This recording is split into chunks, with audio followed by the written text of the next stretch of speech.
Good evening to everyone in Barbados and in the Diaspora. Welcome to this edition of DLP TV Tuesday, last day in September. And tomorrow is a day of significance in Barbados. That is when the Free Movement Initiative between four countries is due to begin. There are implications for voting, and tonight we want to discuss a simple topic: who can vote? And we've assembled a very, very distinguished panel, as we always do. And this panel is distinguished. To my right, immediate right, is Dr. Elvis Wickham. Dr. Wickham is a medical practitioner in Barbados, in private practice. He is a Barbadian, studied in Mona, Jamaica. Yes.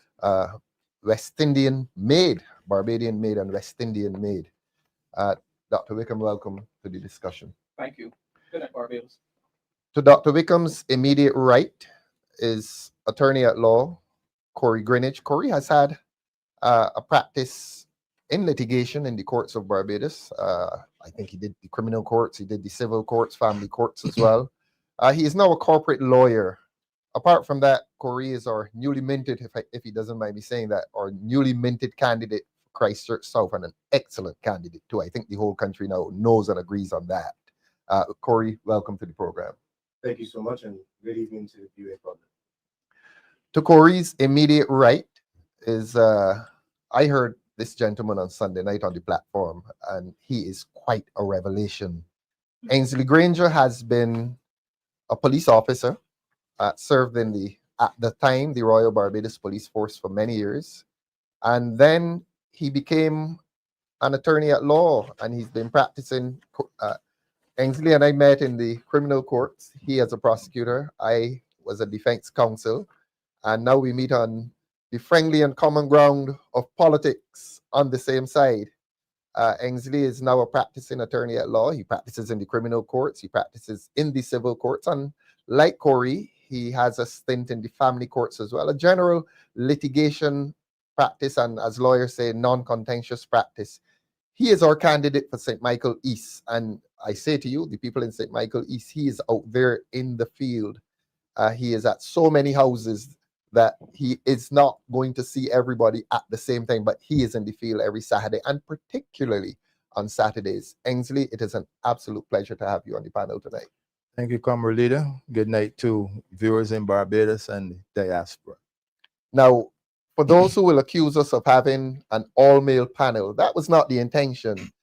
Let us say a special good night to Miss Verla de Peiza. Verla was supposed to be here tonight, but like all of us, Verla is very busy in the courts. Verla had an all-day session at court today, and therefore she could not join us. I tried to persuade her, but Verla is tired tonight. And Verla, welcome to viewership. We are sorry that you cannot join us tonight, but for the viewers, our own Verla de Peiza, who was the head of the team that constructed that excellent report, the Commission on Crime, that is still causing waves across Barbados. We've sent it to the government, and they say they've read it. We don't believe them, and they're trying to put together their own council, their own advisory council, which was abandoned by their former chairman. But Verla, excellent work. Welcome to the show, and we shall remember you. You can write in some messages to us and join the discussion from a distance. So let us go to the panel. Who can vote? As I said, very, very controversial topic. And it asks a simple question: who can vote? We want a legal perspective, first of all. And for that, we are going to turn to Corey Greenidge. Corey, who can vote in Barbados under the law? Thank you very much, Comrade Leader. Well, the answer to that is pretty simple, and we reference then the Representation of the People Act. For viewership, we know that the informed that the Representation of the People Act governs the ability to vote, governs elections, how elections are done in Barbados. So Section 7 of that act tells you who can vote in Barbados. Two categories of persons that can vote. First, you have to be a citizen of Barbados, and you are eligible to be on the register of what they call electors or voters within every constituency, and then you are able to vote. There is a second category within the Representation of the People Act, and that is Commonwealth citizens as well, who are not citizens of Barbados, Commonwealth citizens. Commonwealth Mhm. citizens, and they who have resided in Barbados for at least 3 years, Mhm. and who immediately before they get on the register or apply to be on the register have been within the constituency for 3 months, they are also eligible to vote. Of course, they also have to be above the age of 18. 18. Can we hear that last category again? I So think this the is- viewers need to hear this. Yeah, so this is Commonwealth citizens Yes. who are within Barbados, who reside in Barbados for 3 years. Yes. And then immediately before the application to be registered on the register of elector, have been in the constituency, residing in the constituency for a continuous 3 months immediately I before see. they're on the list. Mhm. They are allowed to vote. Yes. Now, this issue arose quite acutely in 2018 Mhm. when we have, I'm not sure if our viewers would be aware, but we have a case that went before our High Court in Correct. 2018, which was Eddie Ventos against the Chief Electoral Officer. Mhm. Now, what happened in that case is that Mr. Ventos applied to be on the list of electors or list of voters. Justice Ventos, that's it. Interesting. He's now a Justice judge. Ventos- Yeah, Yes. Justice Ventos, I believe, sits in The Eastern OECS. Caribbean Court, the OECS court. At the appeal court level.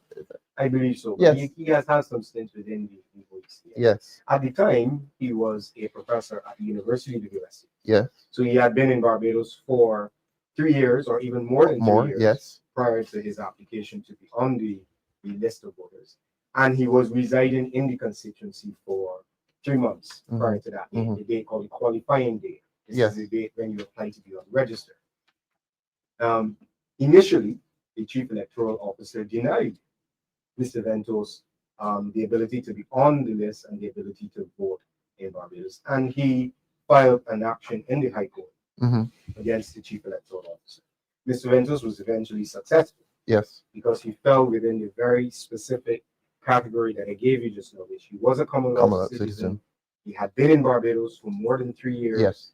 And immediately before his application to become on the list of the voters, the voters list, or the Mhm. list of electors is called, he was within that constituency for more than 3 months. Yes. So the court held that he was, in fact, Mhm. eligible to be on the register of voters. So that it wasn't opening a door, so to speak. It was saying what the law really was always. Most definitely. Yeah. So it did not change the law. No, It affirmed the law. correct. Yes. Correct. Yes. So the Chief Justice at the time, Justice Martin Gibson, Yes. was the one who presided over that matter. Mhm. And it gave clarity to the law. Because, Mhm. and this is nothing unusual, clarity from the perspective of that the actions of the Chief Electoral Officer at the time, Mhm. they felt that they were within the boundaries of the law. Yes. And from my recollection, I believe they also had legal opinions as to the Mhm. interpretation of the Mhm. law.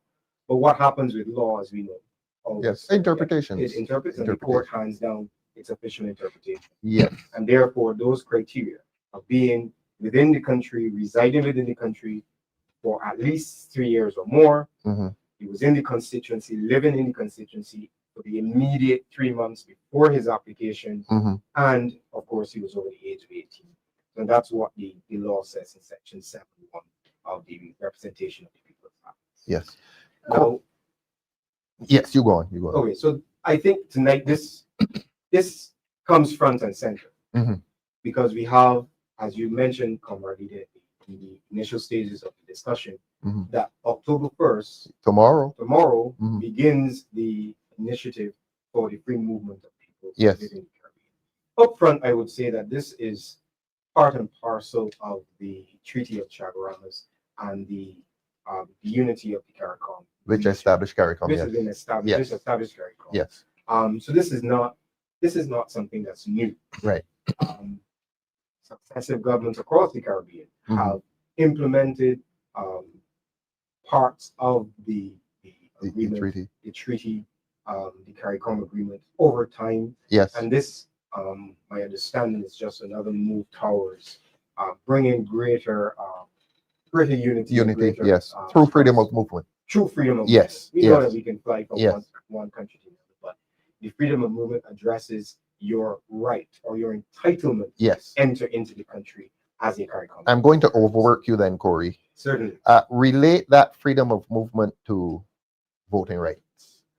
Barbadians need to hear, and we have to be frank here, Barbadians need to hear what will be the rights, if any, of the people who are entitled to open our doors tomorrow and come here.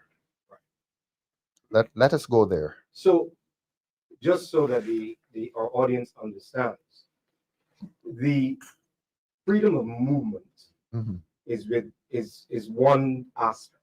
Yes. But what has happened now in Barbados and the nexus to the voting Mhm. is that there is a bill before the Parliament currently, has not been passed as yet. Right. There is a bill before Parliament currently, which is the Citizenship Bill 2025. And that is what will create the nexus now for us to discuss voting along with the free movement. Yes. People. What the Citizenship Bill does is that it replaces the old Barbados Citizenship Bill, Chapter 186, I believe it is, of the laws of Barbados. Mhm. Now, I'm going to digress slightly, Comrade Leader, just Not at all. Yeah. That- Go right ahead. we have, over the last few months, over the last year, we have seen a government that has made some legislative initiatives Mhm. and have had to walk them back, Drag them back. drag them back, pull them back with all force and vigor. Mhm. We've had the cybercrime bill, Yes. which is now lost in the ether, thankfully, hopefully. Thankfully. More recently, we've had the wiretapping bill or the Mhm. interception of Mhm. communication Mhm. bill, Thanks to you. thanks to all of our efforts. Yes. Yes. And we see in that bill where the Honorable Attorney General and the Minister of Home Affairs stands in Parliament and misrepresents at best Mhm. the contents of that. And then you had the Prime Minister who then had to come on national television Mhm. and walk back certain provisions Yes. within the bill after or advocacy after marching in the streets by citizens. Mhm. And even after that bill went to the Senate, I actually attended the session of the Senate. Mhm. And after that bill went to the Senate, there were several amendments to the bill, even at that stage. Mhm. We've had the TIT legislation. This is the amendment to the Road Traffic Regulation, Yes. where again has been forced through the process Mhm. without what appears to be clear thought about the implementation or the practicality of the implementation to the Barbadian people. They've sent it down to when now? December? I believe it's December. So but they you've postponed it twice. had to The postpone it uncertainty. twice.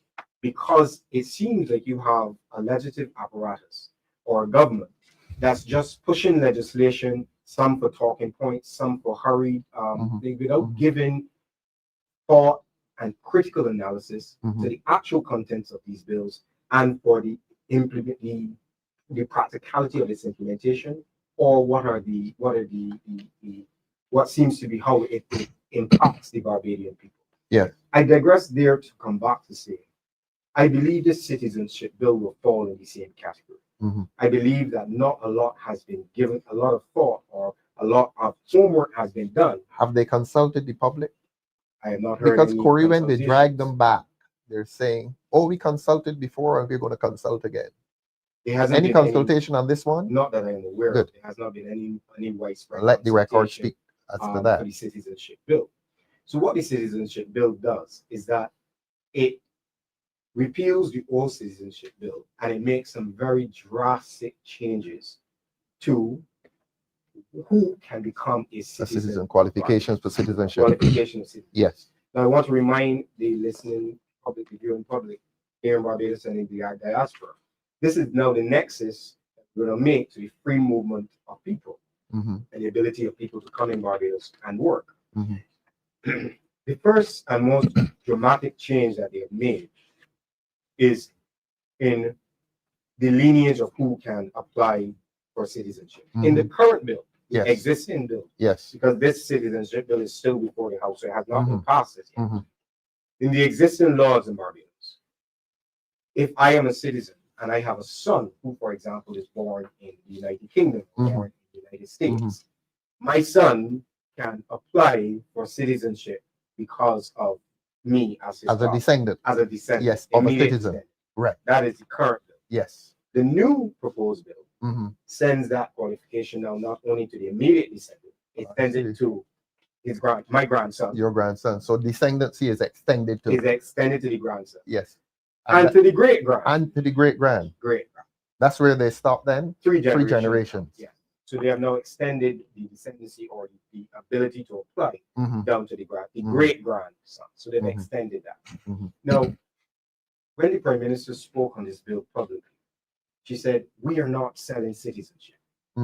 What that does, and it is a tactic that people who debate and people in politics often do, they set up the more dangerous thing, tell you we're not doing that, so that the other thing becomes palatable. Yes, indeed. So people have to be careful when we listen to these speeches, because it sends now the ability to become a citizen all the way down to the third generation. But that's not the most critical one right here. For CARICOM nationals now, this new bill allows a CARICOM national who lives in Barbados or comes here to work, probably within the free movement scheme, and is here for only 6 months within a 2-year period, they can apply for citizenship. Any CARICOM national. For citizenship. For citizenship. Now, remember, our nexus is this. Remember, the representation of the People's Act has 2 categories of persons who can vote. First category, citizenship. Yes. Second category, Commonwealth, with those criteria that residency, residency that we explained how Mr. Ventos went to the court. Those 2 things are separate. So there are implications for voting. There's implications for voting. Yes. So, and I've heard, I believe, Ambassador Commission last week on, I believe he was speaking to the media, and he gave this, and I think he walked it back in the media the next day, but he gave this strange explanation that somehow you can get citizenship, but you needed to be here for 3 years. Ladies and gentlemen, that's not the law. That is not the law. The 3-year requirement is about residency for CARICOM or Commonwealth citizens. It is not the law. And if you're reading how the law is set out in the Representation of People's Act, it says if you are a citizen 1 or you're a Commonwealth citizen under these criteria, and one of the criteria is the 3-year residency. So the 3-year residency is not tied to the citizenship. The 3-year residency is tied to the Commonwealth residency. The 3-year gap or the 3-year limit is tied to the Commonwealth residency. It has nothing to do with citizenship. So the law, for all of our listening viewers, because this seems to be a bit of a confusion, and I think part of our job here is to educate the public. We need to be able to speak to the Barbadian public such that they are educated and they understand, so that when you hear things in the media, you are able to dissect and you're able to make a handle of it. You're able to decide for yourself if that makes sense or if it doesn't. So I am not sure where Ambassador Commission, and I believe he did walk back his comments, but just to be clear, 2 criteria for voting: citizenship, period. Once you're a citizen of Barbados, or you have Commonwealth citizenship, and they have their criteria. You were here for more than 3 years, and you have been in the constituency continuously 3 months before the actual date that you apply to be on the register. So let's concentrate on the citizenship now. Here you have the new citizenship bill. It is extending now the right of persons to become citizens of Barbados. Firstly, from 1 generation of descendants now to 3 generations of descendants. So somebody who was born in the citizen's great-grandson. Great-grandson. So a citizen's great-grandson or great-granddaughter. Or great-granddaughter, has the right now on application to the minister to apply for citizenship in Barbados. Now you have CARICOM nationals who come in Barbados in a space of 2 years and are in Barbados for 6 months. They can apply for citizenship. Let me explain. I used the word drastic earlier. Why is this a drastic departure from what was before? In order for a CARICOM national to apply for citizenship in Barbados under the current law, they needed to be in Barbados for 5 years within a 7-year period. Continuously within a 7-year. Not continuously. Well, within a 7-year period. 5 years within a 7-year. Ordinarily resident. That's what we say. And to show you, which is an intention to live, showing an intention to live, live reside, here. Yes. Yes. Similarly, Trinidad and Tobago, same thing. Yes. 5 years, within Within 7 years, Yes. you have to be there for continuous 12 months. Jamaica, 4 years within 7 years, have to be there for continuous 12 months. Guyana, 5 years within the 7 years. Mhm, So mhm. I'm pointing out that there is a pattern Yeah, within. there's uniformity across the within- region. Good. Yes. Now, for some reason, Mhm, and I'm not talking about the free movement of people. mhm. Remember, they're two separate things. Yes. Some reason, the government now finds it necessary to extend the ability to become a citizen in Barbados Mhm. down to simply 6 6 months months. for CARICOM nationals. 6 months within the 2 years. Are the other countries doing that? No. In addition to that, Mhm. I'm not done. I wish I was done. But in addition to that, even persons who are not CARICOM nationals. So Mhm. you are now born in Afghanistan Yes. or in China Mhm. or somewhere in Brazil. If you are here in Barbados for a period of 9 months in a 3-year period, you can apply for citizenship. This is under the proposed bill. This is under the bill. Under the bill that is before Yes. the House. Accuse me of asking you this question twice because I want you to address the Barbadian public Certainly. on this question. Are these proposals, or do these proposals have implications for voting? Question. The answer is yes. Remember, we've set up our discussion very carefully. And forgive me if I seem a little professorial, but I do want to make sure that the person's Go right ahead, understanding how we get where we're going. Remember, the representation of the people's path. Mhm. It speaks to 2 criteria under which you can vote. The first criteria is if you are a citizen of Barbados. Right. So therefore, if now you are changing the criteria of the ability to become a citizen Yes, of Barbados, yes. you are affecting who can be Who on can the voting list immediately. Precisely. So we can tell Barbadians Mhm. that under these proposals, Yeah. that the qualification for citizenship is made easier. And therefore, Yes, if you make a man a citizen by this easier route, he has the right to vote. he has it. So there are voting implications contained within these proposals. Most definitely. Barbadians need to hear this. Yeah, most definitely. The Yes. implication, there is a direct nexus between the citizenship and the ability to vote in Barbados. And remember, drastic change. You have now moved for CARICOM nationals who needed to be here for 5 years within a 7-year period. That has now been reduced to a mere 6 months within a 2-year period.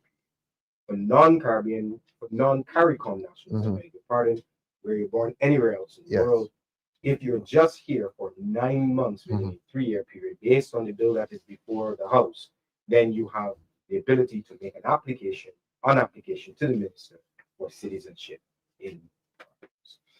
I started out by saying that this government seems to be doing things, and it's almost difficult to trace why.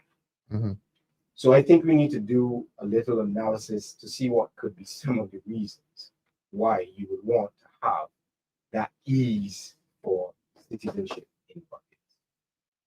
I will go on to say that the idea here, for which we've heard the Prime Minister promote this new initiative and some of the proponents of the bill, is that it will increase the population. Of course, there's been talk about not having declining birth rates within Barbados. Mhm. There have been calls for Barbadians to have more children.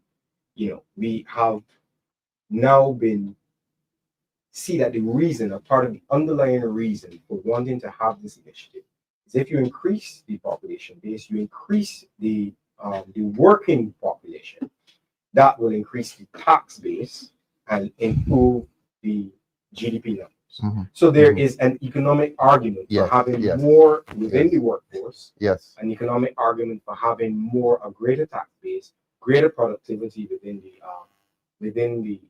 country, and to increase the GDP, increase productivity, increase the income generated to the government through taxation. Mhm. So that's not in it of itself. That's the economic argument. That's the economic argument, and that is not a bad. It's not a bad thing. Because Yes. I've done some research, and I won't bore our audience with all of the numbers, but I've done some research, and you've had similar initiatives across the world Mhm. where immigration is used as a tool in order to boost the working population, Yes. boost Yeah.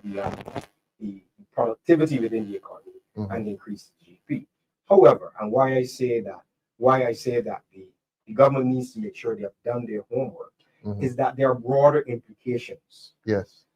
Barbados brags of one of the highest population densities in the world. I believe at this time we are number 16 in the world Mhm. out of 190 something countries. Yes. That's nothing to scoff at. Yes. In this 166 square miles, Mhm. Barbados brags of one of the densest population. What does that population density mean? Population density is the measure of the number of people within the space that we Mhm. have. Mhm. So, simply put, we have a lot of people in a small space, and therefore Yes. population density. Yes. Right?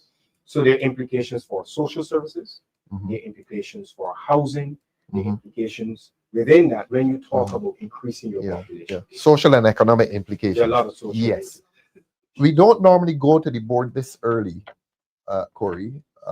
We're going to have to press you. AMC is asking, can an individual hold citizenship of more than one CARICOM country? Is Yeah, the short answer is yes. The You short can have- answer you is can have yes. dual Dual citizenship. citizenship.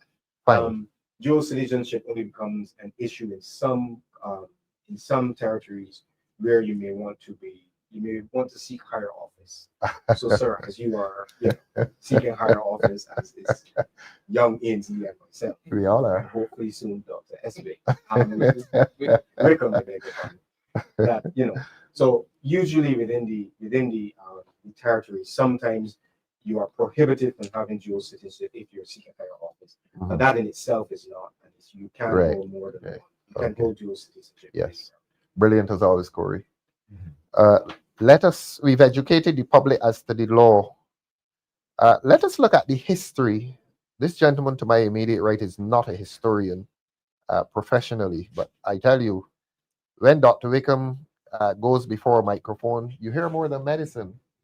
And Doc, I wanted to ask you to share with the viewers something about the voting patterns in the earlier years of adult suffrage, universal adult suffrage, which I think was legislated around 1950.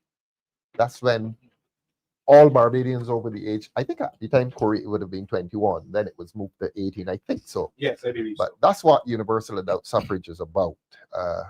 Giving the right of voting to all of our citizens beyond a certain age. We call it the age of majority. Doc, tell us something about voting patterns in the early years when the right to vote was given universally. Oh, in the early years, I was able to find statistics from '66 onward. Mhm. Verify statistics. In the early years, voting percentages, voter turnout was quite high. Mhm. In the '66 election, the eligible voters, they recorded a turnout of about 79%. 79%. 79%. That We can call that 80. 80%, Yeah. and it was 81% in the next election. 8 out of every 10 people. And then the following two elections, 74, 71%. Mhm. That Mhm. those being the 76 and the 81 election. Yes. So in the first five elections, independence beyond, we had a turnout of over 70%, comfortably over 70% in Mhm. all five of them. In the subsequent elections between 91 and 2018, then turnout gradually dropped to about 60% 2018. Mhm. And well, we know in 2022, the turnout was low. Yes. We do have to put a bit of an asterisk, certainly with the more recent elections, 2022, 2018, Yes. because of issues with the number of eligible voters, voter lists. So we Mhm. do have to put a bit of an asterisk next to those turnout percentages. Mhm. Reason being that it is recognized the numbers, the list to be somewhat inaccurate. When you Yes. factor in the number of children we have approximately between 0 to 18, and Mhm. these are persons. They're not eligible to vote. Yes. And a basic measure that you can use is look at the number of children who do common interest every year, Yes. which is been over 3,000, somewhere Mhm. between 3,000, 3,600. You multiply that by 18, and you subtract that number from the number of individuals in Barbados, around about 280 odd thousand. There's more or less no way that in 2018 we could have had 220,000 eligible voters. Mhm. That said, the basic trend pattern has been that in those early years after adult suffrage Yes. independence, turnout was quite high, well over 70%, and has dropped off Dropped off quite a bit since significantly. then. We want to hear the voice that we heard on Sunday night in the Pine, speaking with such great authority. That's you, Ensley, Grainger. The doc has given us the statistics, and it is a trend. And when people were first given the right to vote, they turned out in large numbers. You walk down the street, and 8 out of every 10 persons Yes. were voting. Today, that has dropped considerably. Ensley, why do you think more people exercise the right to vote then? And of course, the corollary of that, we're going to ask everyone, why are fewer people voting now?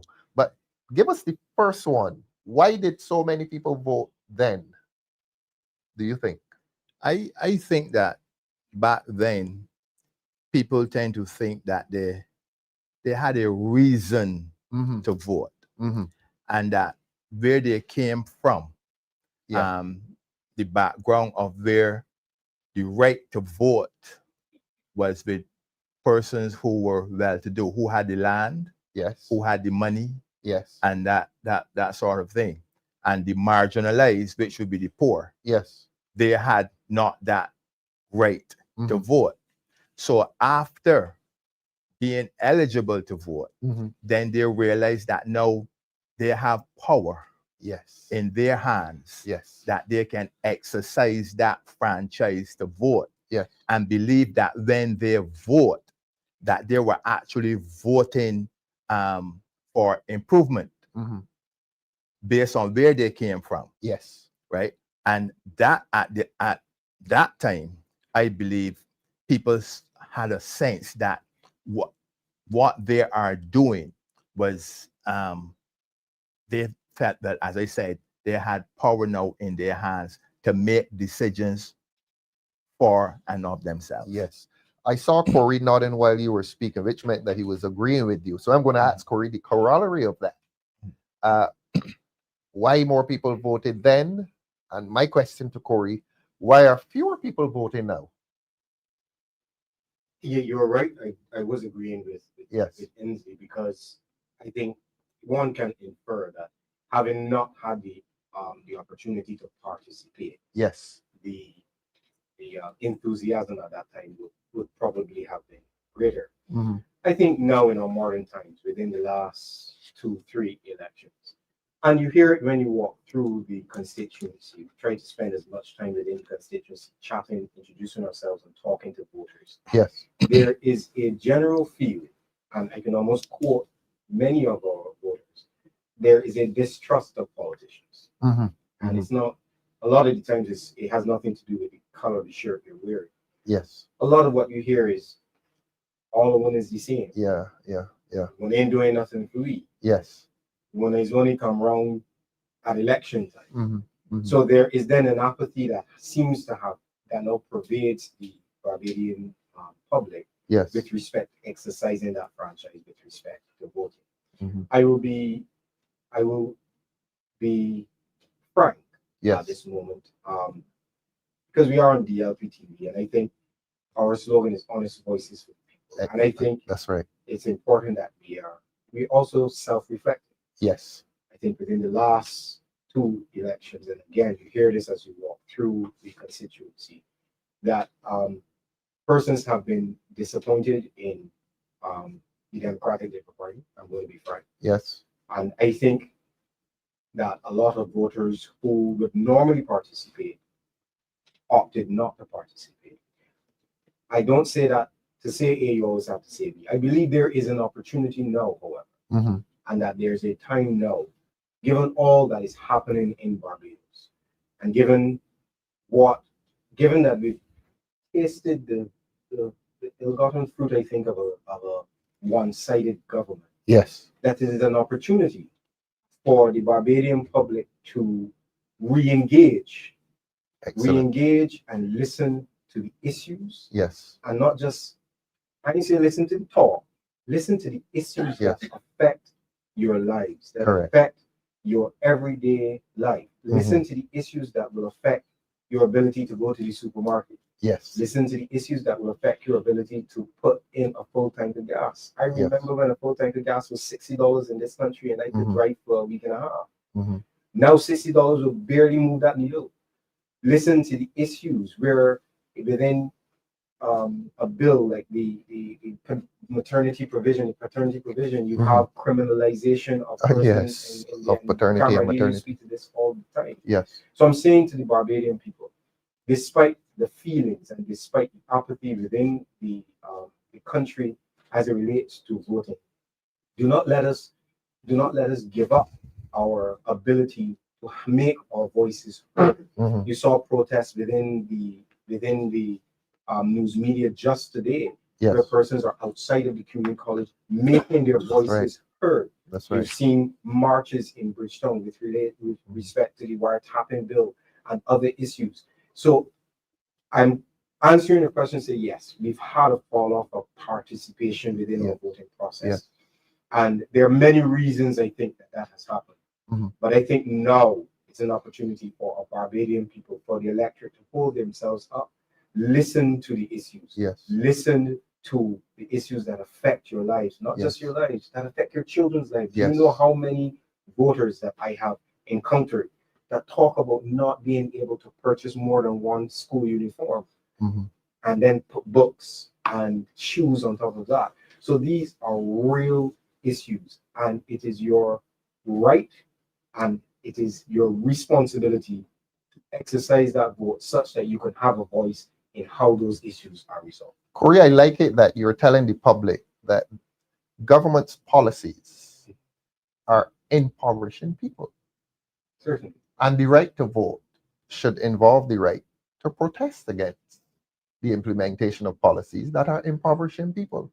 And so you're telling the public, look, you have the power in your hands once every 5 years, albeit, but you should vote because the persons or the government that is implementing these policies is the same government that is impoverishing your life, that is making you less well off. And that is the beauty of democracy. Yes. That is the beauty. I've encountered voters who say, we're not interested in politics. Mhm. My usual response is, you may not be interested in what I am doing in terms of going and being part of elected politics, being a candidate or being a poll worker. Mhm. But politics is directly related to policy Mhm. that impacts our lives. It impacts the lives of our children, Access to health, access to healthcare, housing, housing. education, Yes, precisely. all of these things, Precisely. the economics of your day-to-day life. So that unless you live in Harrison's Cave, you are affected by politics.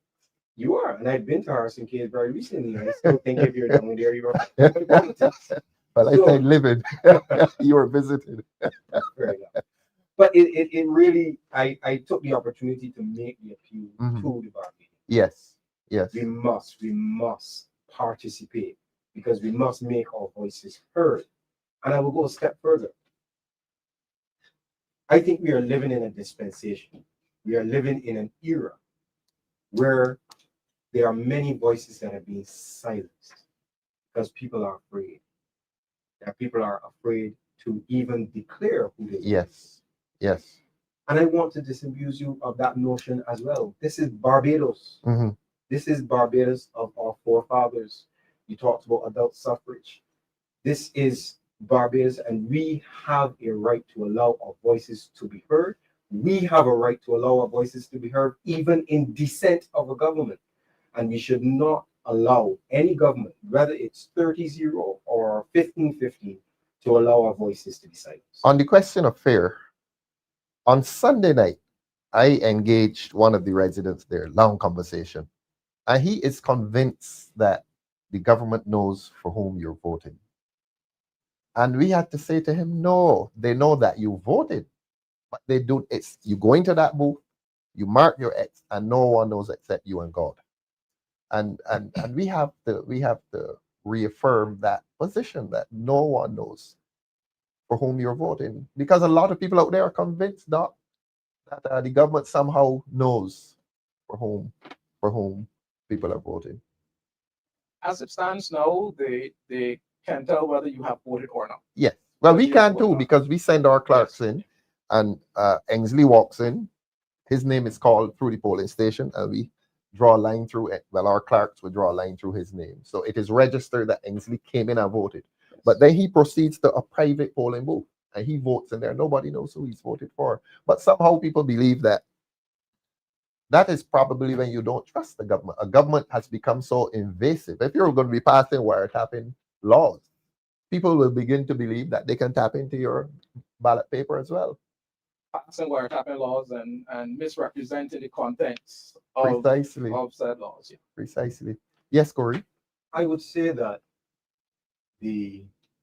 I had the distinct honor and the distinct duty to serve on the Electoral and Boundaries Commission for 5 years. Yes. And I want to say to the Barbadian public, as Leader Ralph pointed out, when you go into a polling station, it is recorded that you have arrived and you have voted. The procedures that those ballots are sealed, they are counted under the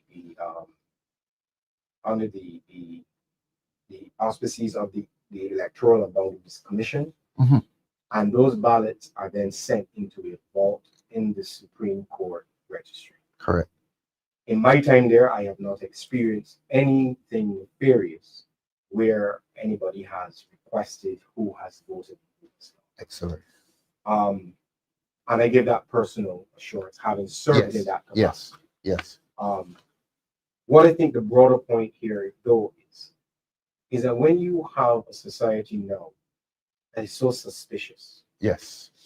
I think we need to be, especially within our discourse, Yes. here on this panel, when we speak on the political platforms, when we speak to the media, I think part of our discourse has to be one of reassurance that our democratic institutions are strong. Yes. And our democratic processes are strong. Yes. What we have to guard against, however, is when we see things that have the potential to claw back those democratic assurances, precisely. right? And we need to continue to assure people and continue to assure people that when we see those things, that we will continue to fight against those things, like the wiretapping. Yes. Yes. I like Corey how you said people are suspicious, and people are entitled to be suspicious when a government is invasive into their private lives.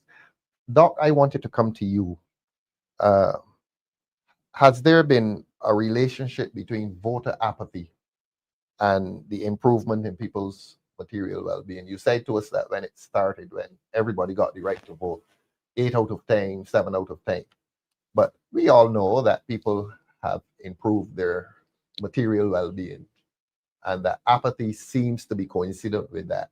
Do you see a relationship between the two? People becoming better off and deciding not to vote. Is there a connection between the two? In the absence of proper, scientific study on that question, we can only speculate as to the reasons. Yes.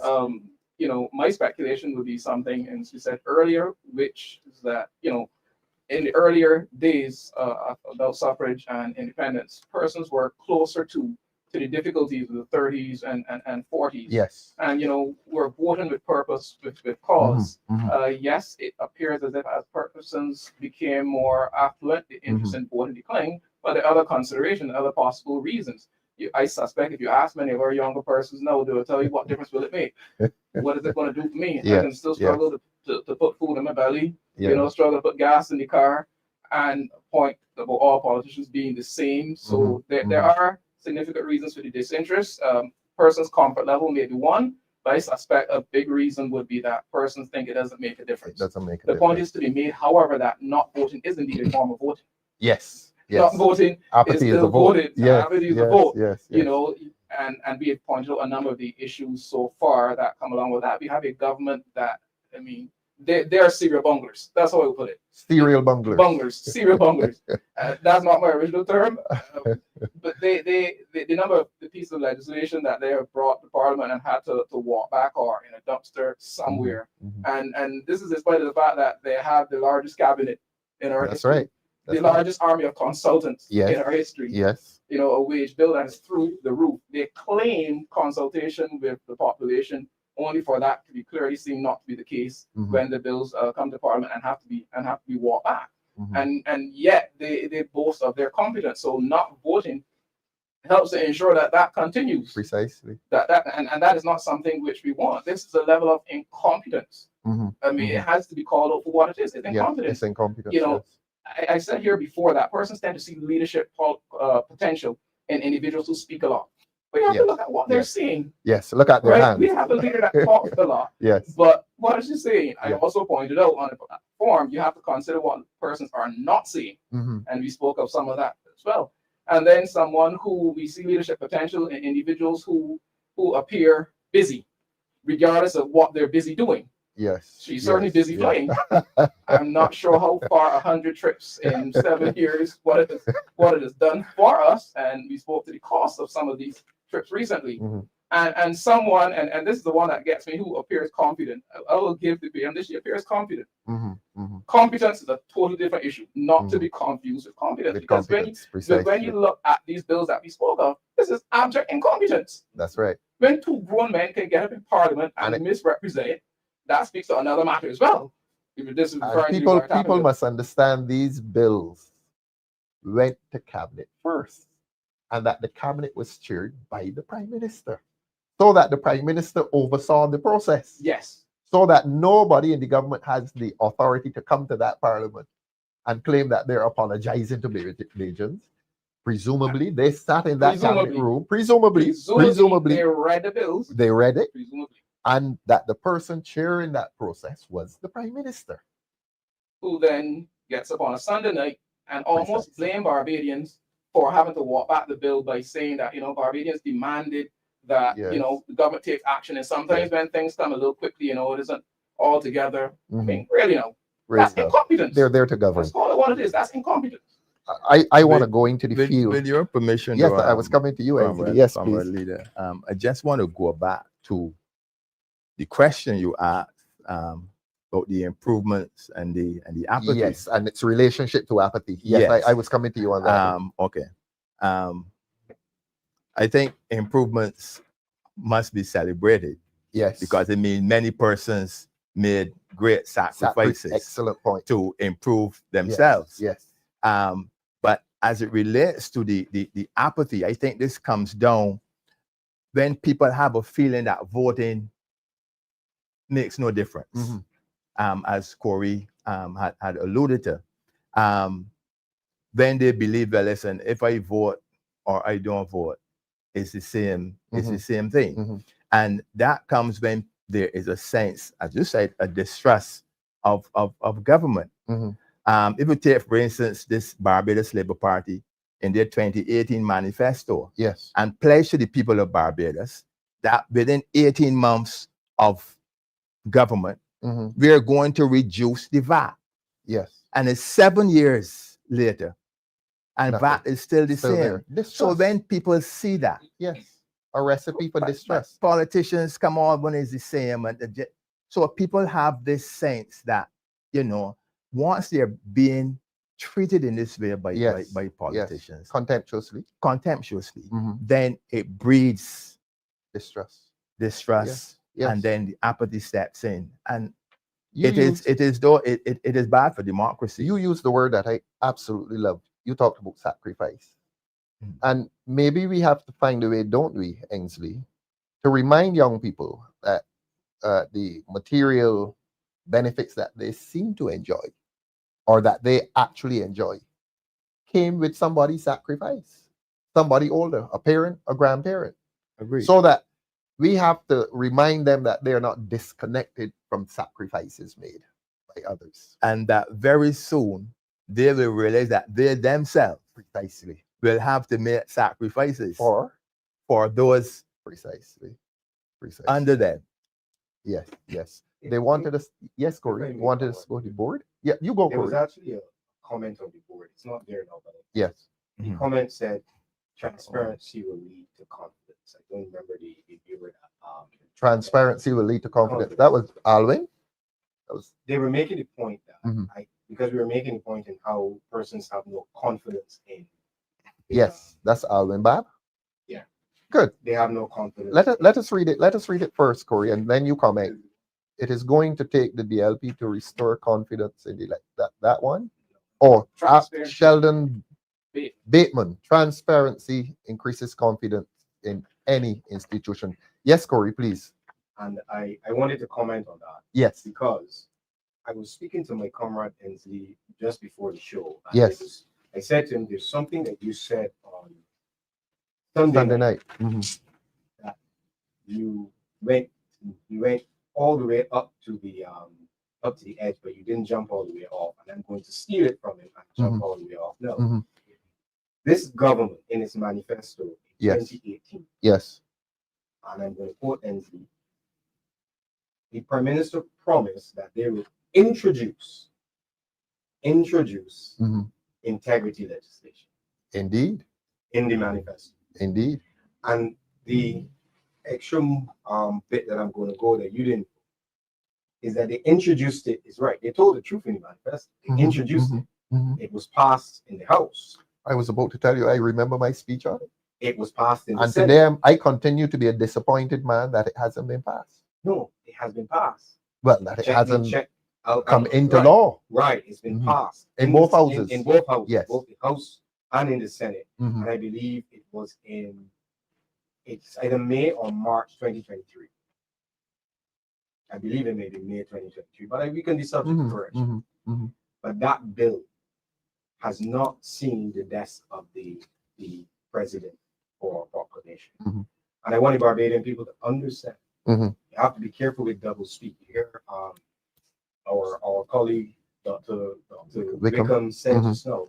Sometimes you hear people talk a lot, but sometimes it's more what they do not say than more than what they say. Yes. They talk about integrity legislation, they talk about transparency, but they're really not. The bills have been passed in the House and in the Senate. Yes. But that integrity legislation bill is no longer law. And that, I think, is the first step towards a transparent government where public functionaries, government ministers, prime minister are required to disclose their assets.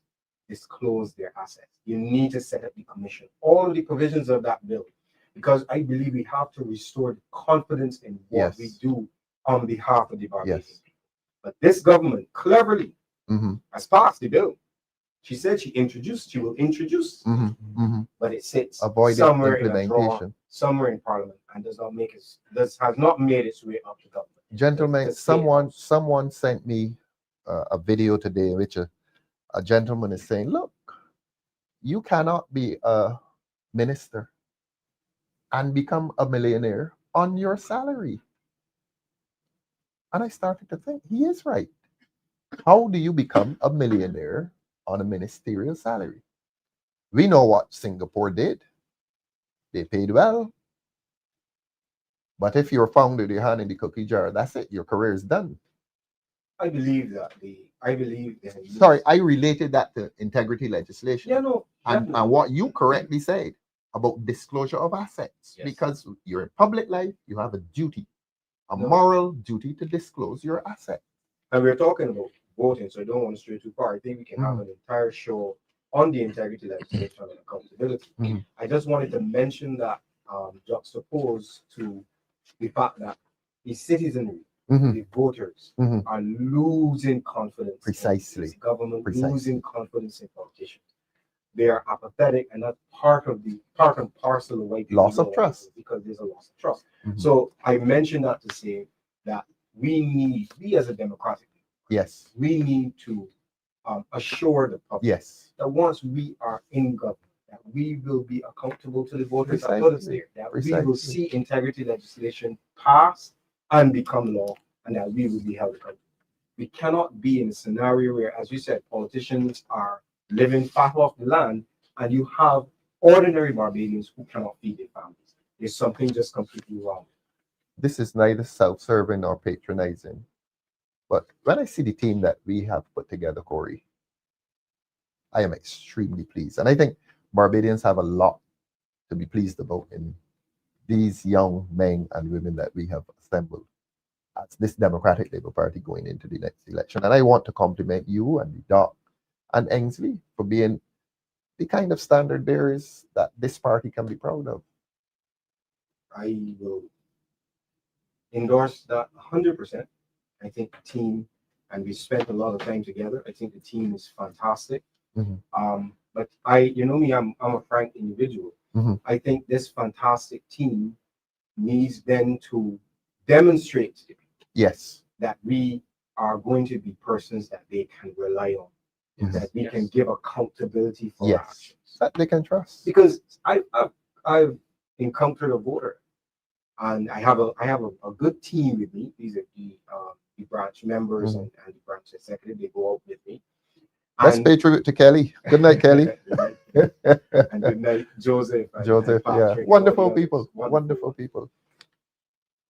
And they say somebody might say, man, but is he a good man? And one of the team members might say, yes, he's a good man. But that's because they know me. Yes. We have to be able to demonstrate to the voters, not just that we're good people, Yes. but that we will put policies in place, that we can police ourselves, Yes. and that we can be accountable to them. Yes. And I believe that needs to be part of our platform. The stated Barbadian people, that we are accountable. We will come. We will be transparent. And right now, we do not have a government that is transparent. Correct. I mean, Yes, Doc. it was said recently, in the absence of truth, Yes. trust is eroded. And that aptly described, one of the contributing factors to the apathy that many persons feel, the lack of trust, and endorsing what Corey said. Lack of trust or truth. Lack of truth, Yes. which has led to lack of trust. Yes. We've seen it with the whole town civic center. Yes. Different stories. We've seen it with two grown men getting up in parliament and misrepresenting the contents of the interception of communications bill. So it is definitely an issue. I would, in endorsing Corey's comments, I will go further in saying that show that we will stick to a particular standard. Yes. And that the people of Barbados hold us as they should hold any government to that standard. Precisely. A government as incompetent as the current government, for the reasons, and there are many more that we could discuss that we've talked about so far, needs to be held accountable. Yes. In fact, I don't want to make this not to become a continuation of last week's program, but a government that continues to fail to give account on the amounts of money spent on Carifesta. And we know, I can say now we know, we've gone beyond feeling. We know it is in the amount of millions. Definitely. And the government is saying they've breached all the rules. That just speaks to poor management. How do you have a lack of truth? They must know. You probably have something to hide. Precisely. And not have a budget. Yes. And know then if you need to go off budget. And also parliamentary rules for government spending in Barbados and not following appropriate procedures. Yes. That speaks to incompetence, possibly corruption. What is there to hide? Precisely. And I don't want just to and we are relating all this to voting, so don't let the public think that we are off. Because this is also a government that knowingly in 2022 disenfranchised thousands of Barbadians. Precisely. Knowingly. A right in a democracy that is sacred, second to none. Thousands of persons who were in COVID-19 quarantine and isolation at that time were barred from voting. If I ask you to play devil's advocate for the government, if I ask you to speak for the government, have you been able to locate any possible reason why the government would have held an election in the middle of COVID? Can we conceive of any reason why the government would have done that? She did it for straight political advantage.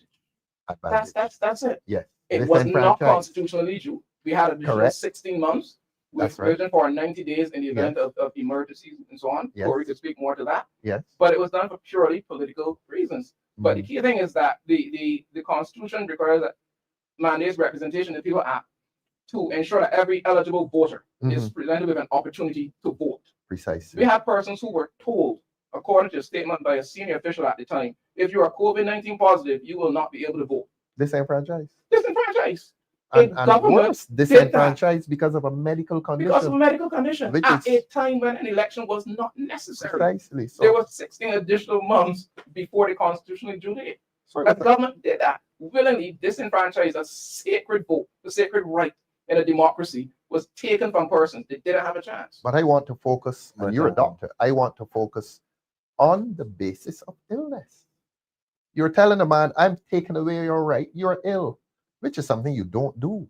You don't mess with a man's medical condition. You don't disqualify a man from exercising a constitutional right because he's unwell. They're over So that 18. is another reason why it ought not to have been done. They're over 18. They are Precisely. sound mind. They were not Precisely. incarcerated. They had a medical illness, and the election was called at a time when it was not constitutionally due. And even if it was constitutionally due, every eligible voter must have a reasonable opportunity to exercise that right. They were told that they could not vote. Precisely in an age of technology where it might have been possible. Corey Also wants to to- Comrade Bashar. Yes, please. And it was no. also called at the time when the Prime Minister went on national TV and Yes. said she will not call an election during COVID. She said, indeed. Indeed. So again, when people are seeing this distrust, Yes. right, by our politicians, Yes. the apathy will always come. Yes. And yet you hear this thing about pretty talk. You're talking sweet. So we living on sweet talk. Yes, Corey. I actually do want to address this issue of the Disenfranchisement? election, the disenfranchisement. Mhm. Before we do, there's a question though on the panel. That's Lemuel. Yes. Welcome, Lemuel. You're with us every week and we really appreciate it. Yes, Corey. Oh, So- I'll read it or you? Yeah, you can go. Who is responsible for taking a bill to the president for assent once it is passed in parliament? Well, the simple answer is that The government? the government, The because the government, yeah. cabinet lays a bill Yeah. before within parliament. There's a government minister who introduced the bill. It goes through all of the readings. It Mhm. passes through parliament. It goes to the Senate. Once that bill has passed, the government is responsible for taking that bill to Yeah, the next it's a step. governmental duty. It's a governmental Yeah. duty to take that bill then to State House before the president for its proclamation. Mhm. So if your question is asking who are we blaming for the integrity bill that's government. sitting somewhere in parliament in The the law, government. it is the government. It's not the clerk of parliament. It is the government. It's not the postmaster general. It's the government. It's the government. On the issue of the snap election, Mhm. I wanted us to address that in broader terms. Yes, that's the Agreed. 22 election. 22. Yes. I agree 100% with the doctor here. Mhm. Do you know that the only other time in the post-independence era of Barbados that the election was called, snap election was in 1994.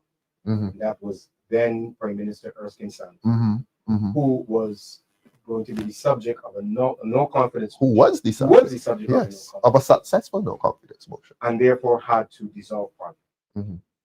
I did some research because it dawned on me that the Prime Minister snapped the election in 2022 for no reason at all. It was immoral, Corey. And so I thought to myself, well, let's look to see who snaps elections and for what reason. Yes. Because I believe in research and I believe Yes. in Let's hear comparison. your research. I noticed in 2022 the election was called. And it seems to me, I'm not sure if you gentlemen are feeling it, but there seems to be this constant threat Yes. of Yes. an election that may have been Yes. called in September or election that may Mhm. be coming in January. I like you the know, word. It's a threat. It's a the threat. threat And I that you're use the hanging word over threat. Barbadians. And I'll tell you why I use the word threat. Because based on my research, I'll give you my conclusion based on what Yes, I looked please. at, and then I will tell you what I based my conclusion. Mhm. It looks to me that Prime Minister Morty seems to be using the power Mhm. to call an election, and she has weaponized Yes. that power. Yes. To our viewers, within our system, within the Westminster system of governance, the parliamentary system of government, the Prime Minister is endowed with the sole power to Mhm. call an election. Within our system, the election, there is a set term of 5 years from the date of one election to the next, Mhm. in which that election is constitutional to do. And as Dr. Wickham pointed out, you have a 90-day grace period for if there's some emergency or there's some reason why the election could not be called on the date of the fight. Yes. The Prime Minister, sitting Prime Minister of the day, has the power to call or dissolve Parliament and call that election at any time during that 5 years. Mhm. That power is not unusual. It is the same system that resides within the United Kingdom, within the UK. It's the same system that operates in Canada. Mhm. and throughout the English-speaking Caribbean, where Westminster system, the Prime Minister is able to call an election before it's constitutionally due. So I sought to do some research to see when have snap elections happened and for what reason. I combed the records of the United Kingdom, I combed the records of Canada, Yes. and also combed the records throughout the Caribbean. And what I did is then I categorized some of the reasons based on all of the elections. I can tell you within the United Kingdom, there were 6 snap elections since 1965. So I used the same time period. Yes. From our 1966 to now, which would be just about a 60-year period, just shy of 60 years. So just shy of 60 years. So I used that period for comparison. Yes. So within that 60-year period in the United Kingdom, there were 6 snap elections. Within the federal system in Canada, there were 11 snap elections. Yes. And the categories of reasons, yes. categorized 4 reasons why a government, may call an election early. Yes. Usually, if there's a razor-thin majority, like what pertained in our 2013 election, Yes. where the Democratic Labour Party thankfully had 16 seats, 16, yeah. and the Barbados Labour Party had 14 seats, which ends up being a 15-14 majority and because a potentially unstable government. So Right. you want to resolve So instability. usually, if there's a razor-thin majority, Yes. or that occurred in Trinidad in 2002, there was an absolute dead heat. Yes. In 2002, there was an 18-18, and that created a hung parliament. So the first reason that you may snap an election is if it's so razor thin that you have practically half of the electorate or half of the representative electorate not being in sync with the government, and a prime minister may think, listen, I need to have a mandate to govern, Yes. and therefore we call an election so we can sort out this razor thin majority to see if I can gain a majority of a mandate to govern. Yes. So that's one of the reasons that you snap. Again, Patrick Manning in 2002, it was an 18-18 hung parliament, and within a year of that first term, Patrick Manning called an election and he regained power. The second category is if it's a minority government. Yes. Unlike Barbados, a lot of our systems have more than 2 parties. So you can end up with a governing minority. Precisely. So again, in Canada, Justin Trudeau in 2019, yes, he snapped the election because he was governing as a minority, and he wanted an opportunity to go back to the electorate to say, I need a mandate, I need a government majority.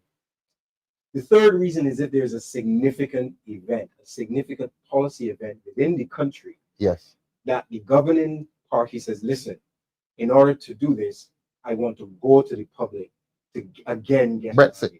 Brexit, exactly. Yes. Twice. Yes. You had Theresa May. Yes. In 2017, she snapped the election, and again Boris Johnson in 2019, because they were negotiating Britain's exit from the European Union, and therefore there was a lot of public sentiment around that major issue. Give us a mandate. Correct. So you don't want to just operate as a government when you have even an electorate that might have put you in power. Yes. You may have that issue swaying the electorate away from and they become restless. And they become restless. Yes. So in order to stabilize your governance, you say, let's go to the polls, let people have a say, and then we can have a mandate to go forward. Yes. Finally, as we mentioned earlier, if there's an absolute no confidence motion in the ruling government, as with Erskine Sandiford in 1994, and you had in 2011, you had Stephen Harper in Canada, suffered a no confidence motion, and you have to dissolve parliament, and you have to you call a snap election.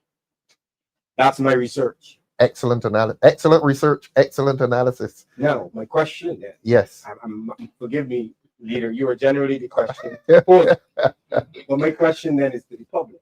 Yeah. Under which of those categories did the Honorable Prime Minister thought it necessary to snap an election during COVID? Yes, and 6,000 people were disenfranchised. The doc is telling us that there was the exact opposite. There was absolutely no reason to call it, Corey. I will confess again that I was a member of the Electoral and Boundaries Commission during that time. And I will go on the record to say that I was a vehement dissent against that, because at the time, the Electoral and Boundaries Commission did not have the legal structure or the practicality in which to allow persons that were had been quarantining because they were COVID-19 positive to vote. I will go a step further than Dr. Wickham to say the conundrum that was faced at that time by the country was that you had two competing rights. And you heard us talk about competing rights a lot when we were talking about the wiretapping bill. And competing rights within a citizenry is really very important. And I'll explain to our viewers. You had a scenario where under the emergency act, under the state of Emergency Powers Act, the emergency powers, where the right for freedom of movement, and this is not freedom of movement CARICOM, this is the right for freedom of movement within the precincts of Barbados, within the boundaries of Barbados, because that is a right that every Barbadian has. You have the freedom to move. But because of the state of emergency, because of the emergency powers, the Attorney General and the government is able to pass law to say, if you are COVID-19 positive, you cannot leave the confines of your home. That was law. That is law. Yes. And that law restricts a right that is within the Constitution. Yes. Under law, under the emergency powers. Your competing law, however, says that you have a right to vote. So you have two laws, two legal constructs that are at odds with each other. How do you resolve it? You How does the resolve it government by not resolve it? snapping an election Precisely. during an emergency. Precisely. So not only did you snap an election because someone was ill, you snap an election when you have competing laws that you cannot resolve. Correct. And there is no reason to snap the election. This was, I was kerfuffled, dumbfounded, any of the words that I could come up. I understand what manner of leader would take on such a project, such a decision to disenfranchise persons to vote for what I can only see was a self-serving purpose. There was no reason to call an election in 2020. Now we're in 2025, and there seems to be something in the air. You use the word threat. I don't mind using the word threat and weaponize. And you know that I'm not generally prone to hyperbole. I always say that when I'm on the show. But I use the word threat unapologetically because it is weaponizing a power that is not intended for that. Precisely. In other words, the norms, and I've demonstrated the norms through the research throughout the Caribbean and throughout Canada and the United Kingdom. That the norm there are particular reasons why you come before it's constitutionally due. And therefore, if you have no real reason, we were just coming out we were just at the back end of COVID, but the emergency powers were still in effect.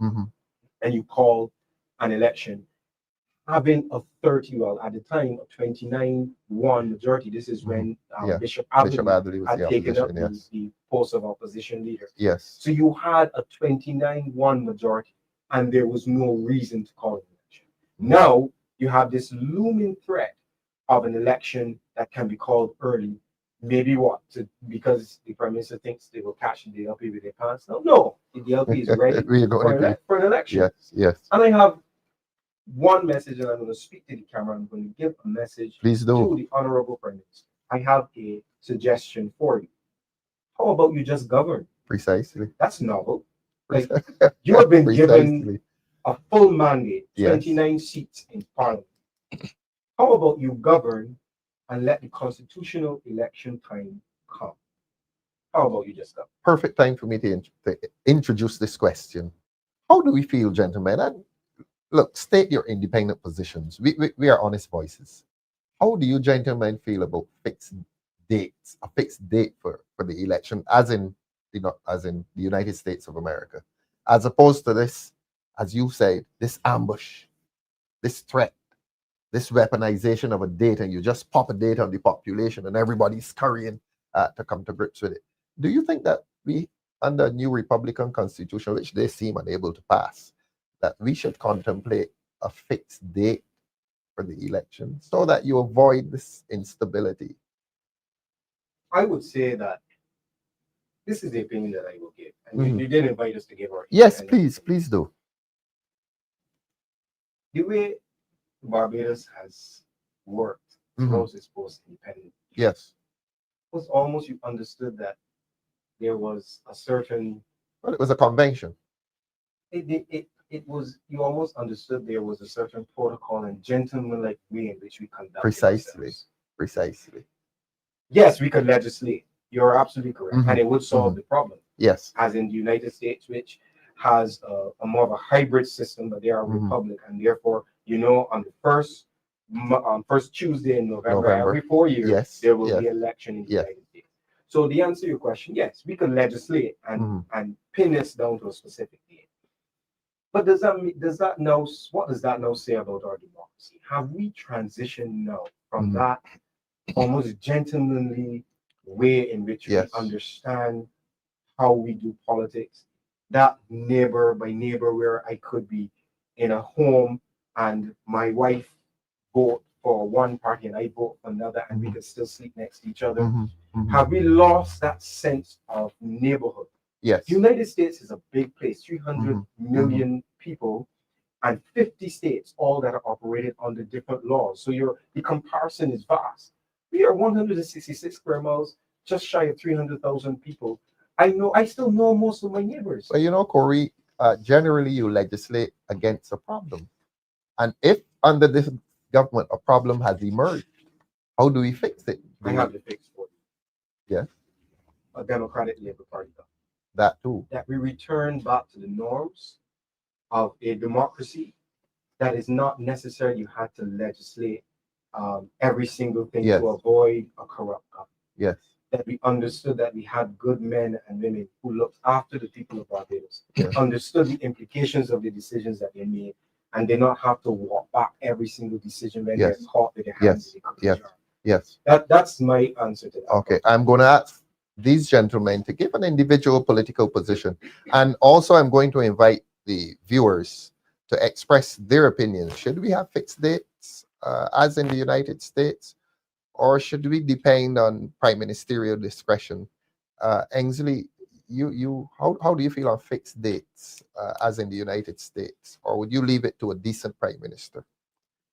A simple answer could say yes, fixed dates, because of what is prevailing by this prime minister. Yes. They will want to say that, listen, this should not happen. Yes. But I don't think she will have many more opportunities to do that. If it is God's will. And if it is God's will, and I believe that, a Democratic Labour Party government, the voters of Barbados will have nothing to fear because we were given a mandate. The voters gave the government a mandate for 5 years. 5 years, yes. Why are you going to betray those people? Yes, yes. And you're showing that you can't even make 4 each time. Right? And every time, and as Corey said, you're weaponizing a constitutional situation. Precisely. And even when Corey talked about the competing laws, voting is a right. It's a constitutional right. Yes. And if you take that away, any law that passes in contravention of the Constitution, then it's bad law. It's bad law. Bad law. The individual political position, fixed dates or prime ministerial discretion? The taste of the current government in my mouth, I would have to say fixed dates. And I would go further. We should consider even the right to recall, which happens in some jurisdictions. Obviously, stipulations in place, because if a government could go so far off the rails in a short space of time, there's the concern some persons have a fixed date that you may have to put with them for as long as 5 years, when you may want to get rid of them after 3. So that's my personal view, but I'll go for fixed date. Thank you. And we've invited the public to say how they feel about fixed dates or prime ministerial discretion. We're going to Kamhar, who can vote in Barbados. When CARICOM nationals can now vote in Barbados, please address why there is this resistance and denial of Barbadians in right. Cam, you're right on point. I was going to call it a difficult question. The question of diaspora voting rights, gentlemen. A person leaves Barbados, goes to New York, London, Toronto, spends about 40 years there. And during that course of time, he or she is taken off the voters list. Still a citizen, may have dual citizenship, but is taken off the voters list. And you would know about this, Corey, about people being taken off. I mean, the enumeration is done. Your family says John Brown is no longer around, taken off the list. And he is there in New York, and I'm setting you up, perhaps, the question, not you, setting up the question. He says, look, but I bought a house in Barbados. I'm paying land taxes. I'm retired. I come there. I spend winter in Barbados because I don't like the cold. So that he is partially resident here. But he's off the voters list. We're not going to make promises as a government, but is this a worthy discussion as a party? Yes, I The think extension of voting rights to the diaspora. certainly. I do think that it is a worthy discussion. Yes. But I would not want to fall in the same trap as this government. And I say that to say where we are not able to analyze a question or a situation from all of its angles. Right. Excuse me.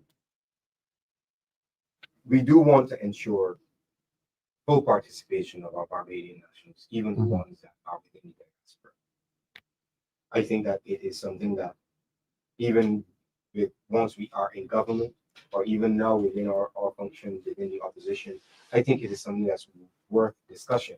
Yes. But I have experience in my role in observing elections in some of the other territories. Yes. Where you have situations where even that provision to allow the diaspora to vote is abused and used to skew an election worthiness. I was in one territory and there was fear, and rightly so, of one party bringing in charter planes of visitors. Playing loads of people. Playing loads of people.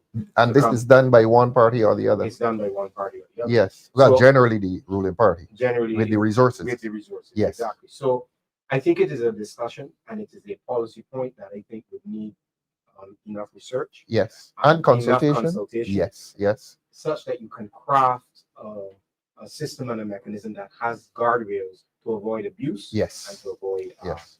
To avoid misuse. I would end also by saying that the mechanism to remove citizen of Barbados from the list is very specific within the representation of the people and the regulations. There's a very, I would. So it cannot be done arbitrarily. It's not done. Just not a question of the enumerator striking you off. No, there's a for very absence. specific mechanism by which you can remove a voter from the list. So I don't want to give our viewers the impression that as long as you travel and you're out for the world, you just automatically move. But some people have been removed. Some people have been removed, and it's usually over very long periods of time, or if there is a specific check that that person is now permanently resident somewhere else. So there's a specific mechanism by which someone can be removed from the voters. But let's resolve the question then. Is it that they don't have the right to vote, or is it that the administration, and when I say the administration, I mean the administration of a department, has, for one reason or another, removed them from the list? Correct. So if you are a citizen of Barbados and you are on the list, even if you are outside of Barbados, if you are here during the election and you're on the list, you can vote. You can vote. Right. So it is the list that is the offender. Because if a chap is in New York 40 years and he's a dual, he has citizenship there and here, can he come home, have his name reinserted on the list? He certainly can make an application to be registered. I think we need to explain that. I will have to do a little more research in terms of this so I can properly explain it to our listeners. And we maybe be able to do that in a subsequent program. But it's not as, to answer the question, it's not as simply I'm not saying people in there can't. Right. We need to resolve that. We need to resolve it. I think it's something we can probably discuss further. Yes. Doc, diaspora voting rights, because this is a raging issue among our diaspora, particularly in New York and Toronto and England as well. Should we be looking at liberalizing whatever law or administration there is to allow our citizens in the diaspora to vote? I think as we allow for, with the stipulations that were mentioned earlier, eligible voters who are non-nationals to vote. We certainly should allow for those in the diaspora who are nationals to be able to vote. But I do agree with Corey that it's something that has to be looked at very carefully in terms of how you work it out. Yes. But that should be the starting point, that we make every opportunity and look to see how it can be done with the necessary checks and guardrails. Yes. And boy, I love that word guardrails, because with this government, you You need, need guardrails. Real, Yes. real tight, Yes. real tight. You need guardrails. I mean, they can't be trusted. Yeah. Not to weaponize. Yes, precisely. Ensley, you have a view. Yeah, I would say that it is a mature discussion that a future Democratic Labour Party government would have to look at. Yes. In many instances, these are people who have built Barbados. Yes. And Remittances. they're left to seek greener pastures. They still have families here. Yes. They send their remittances That's right. back to this country, Yeah. and they want to feel a part of decision making within the country. Yes. And they ought not to be ostracized because of the distance. So me, Corey said, but if they are in Barbados when the election is called, they're on the list, they can be vote. They can vote. So in that instance, they are not disenfranchised. But suppose they are not, but they are Barbadian. They still want to exercise that right. Yes. So I think currently that does not exist. So therefore, future Democratic Labour Party government will have to have that mature and discussion and to deal with this issue of diaspora voting. It becomes particularly interesting because Corey has reminded us earlier that citizenship now extends to the fourth generation. If that boy, that great grandson is in London, New York, he is a citizen. Yes. And therefore, if you're extending citizenship to your great grandson, are you not, or should you not then be extending the right to vote concomitantly? And just to be clear, to the first generation in the same city. right, so just to be clear, the citizenship is on application. Yes, You have to make yes, an of course. Citizenship. So then there's the issue, and again, I think we probably need to digress and maybe come back and discuss with more veracity. But there's the issue of, remember, there's no remote voting. Right. So even if you had a diaspora, gotta come home. So there are different issues. Those persons have to be here. Yes.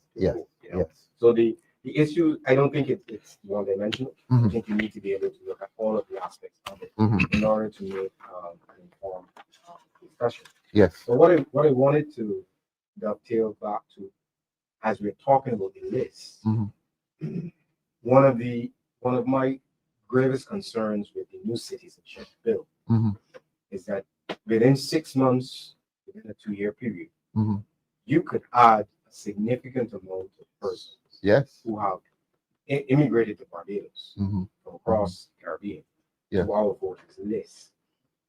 And why that concerns me is this. One, the current list, and I've looked at the current list, the most recently published list by law was in January of 2025. And it was updated in May 2025 to accommodate the by-election in St. James North. Yes. I did a quick search today preparing for this program, and there are 2,050 persons on the list between the age of 100 and 118. We're doing better than Japan with centenarians. Now, while I would be happy if all those persons were still batting at crease, we know that that is not true. I have encountered persons within the constituency who lived the same place for 20 or more years, voted in 2022, that are not on the list. I have encountered persons who have been in the same location, but they're on the list in a neighboring constituency. I'm making this point to say that the list is flawed. Yes, it is correct. Yes. And now to take a position where you're adding a whole set Yes. of persons onto the list, I think we are adding pressure onto the electoral system. Yes. Yes.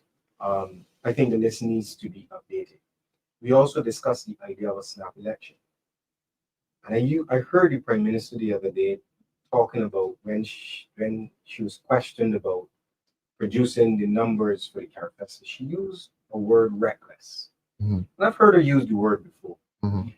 I think what would be reckless would be to call an election and not have a proper list of voters. I think Yes. that would be reckless. Yes. If it is constitutionally due, Mhm. you need to follow that process. Yes. But to call an election 16, 14, 12 months before it's Before it's- constitutional due, Yes. when the electoral system has not had an opportunity to correct this, Precisely. that is restless. Precisely. You had in Dominica in 2019, Mhm. Spirit called an election, Yes. and there were a lot of issues related to the list. The list. Yes. And not only just the list, Yes. there were many aspects of the society, civil society, that were calling for election reform. Mhm. Mhm. And yet he snapped an election. Yeah. To the extent that the major opposition party boycotted it. And that then led, in my opinion, Mhm. to a disenfranchisement, or it led to a breakdown of the democratic process. Mhm. Again, I say to the Prime Minister, why not just govern? Precisely. Why not actually take your huge cabinet and let them do some homework so that when bills come to the floor of the House, we don't have to pull them back? Homework and work at work too. Work, govern, Yes. work for them, for the Barbadian people. Work so that there are economic policies that people can go to the supermarket, that people can buy. Work Precisely. for the people because they have given you a mandate. This idea of snapping the election Yes. Yes. is reckless, especially when you have a lot of issues within the voting list. Corey, I know that you would want to join in reminding the public that the Electoral and Boundaries Commission is an autonomous, Yes. independent constitutional body. Yes, And yes. therefore, we are not for one moment questioning the integrity of that body. But the Auditor General, he is also a constitutional figure, and he received the call some time ago. The office of the DPP is independent, constitutional, and his discretion was publicly questioned some time ago by a member of the government. That does not happen in a mature democracy. That does not happen. The point I'm making is that although these bodies are constitutional and autonomous, there seems to be some incursion into these bodies by the executive, and that is something about which we must be extremely careful in Barbados. Corey, you wanted to add to that? I think anytime the way our constitution is set up, we understand the independence of these bodies. Yes. I believe that so that the public understands, by law, the Electoral and Boundaries Commission are required to publish a list by January 31st in every year. In every year, By yes. January 31st, 2026, I believe that the list will be published. What I would call on the Electoral and Boundaries Commission to do is to issue a statement to the public as to the veracity of that list. Yes. In other words, when we pick up that list, Being independent, Being autonomous, independent. So, constitutional, yes. they have that power correct, and that right. and that no government should be looking to snap an election Mhm. when there are so many challenges with the electors. Dr. Wickham, this brings me to the allied question about the government's activities in relation to independent bodies. I mean, we know how the government relates to the average citizen. You transact with them, you give them effect, make them happy, and that's it. But I want to talk about the question of fear. F-E-A-R, not F-A-I-R, F-E-A-R. Do you get a sense that in Barbados people are afraid of the government? I know many persons would know of my involvement in politics and on this platform. Yes. I've had many experiences engaging persons where I'll make my point, speak in normal conversational tone, and as they're then engaging, they speak in hushed tones. Really? People don't want to be heard being too critical. Even Now, if they're in the privacy of your office? even in the privacy of the office. I don't know if my phone is bugged, Uh-huh. but a person speaking in hushed Yeah. tones. No, I do see evidence that more persons are losing that fear. So that's a good thing. Mhm. And are speaking up, whether Yes. it be on their social Social media media. accounts or anything. Mhm. So and they encourage that you should have a right to speak. You're not Yes. supposed to fear your government. If anything, the government should fear you because you Precisely. remove them when they're as incompetent Yeah. as this government has been, and when they have taken away rights, including we cannot let the people of Barbados forget that the government took away the right of thousands Yes. In vote. 2022. But yes, persons do speak in hushed tones.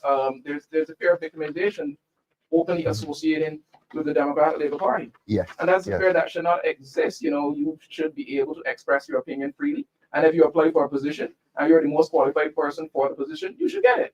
It should not come down to whose friend you are or whose Yes. relative you are. But persons are afraid of identifying because they're worried about the implications for various aspects of their life, business, and so on. And Ensley, when we talk about fear, we have to talk about favor. And people who are afraid are seeing people who are retiring from jobs, and I don't mean to offend, but who are retiring from jobs, and because the ruling party favors them or they favor the ruling party, at the age of 67 plus, they become consultants. So I assume they're getting a pension doc and they're getting what, $8, $10, $15,000 a month. So along with fear goes favor. And if you show that you fear the government enough to support them, you may be rewarded with a consultancy. Of course. But only today I had a conversation with a constituent. I thought you were going to say a consultant. Almost did. Almost did. Whose house is in need of some repair. Mm-hmm, mm-hmm, She's made an application to Urban. mm-hmm. The owner of the land had written in to give permission to Yes. have repairs done. But she's being told by a representative in Urban, Mm-hmm. if you can get your MP to write a letter, Yes. you can get it Yes. done faster.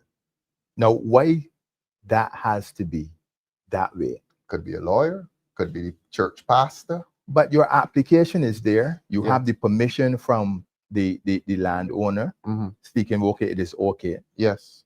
But go ahead and sort it out. Yeah. Why do it has to come down Through the party. to Party paramountcy. party Party paramountcy? paramountcy.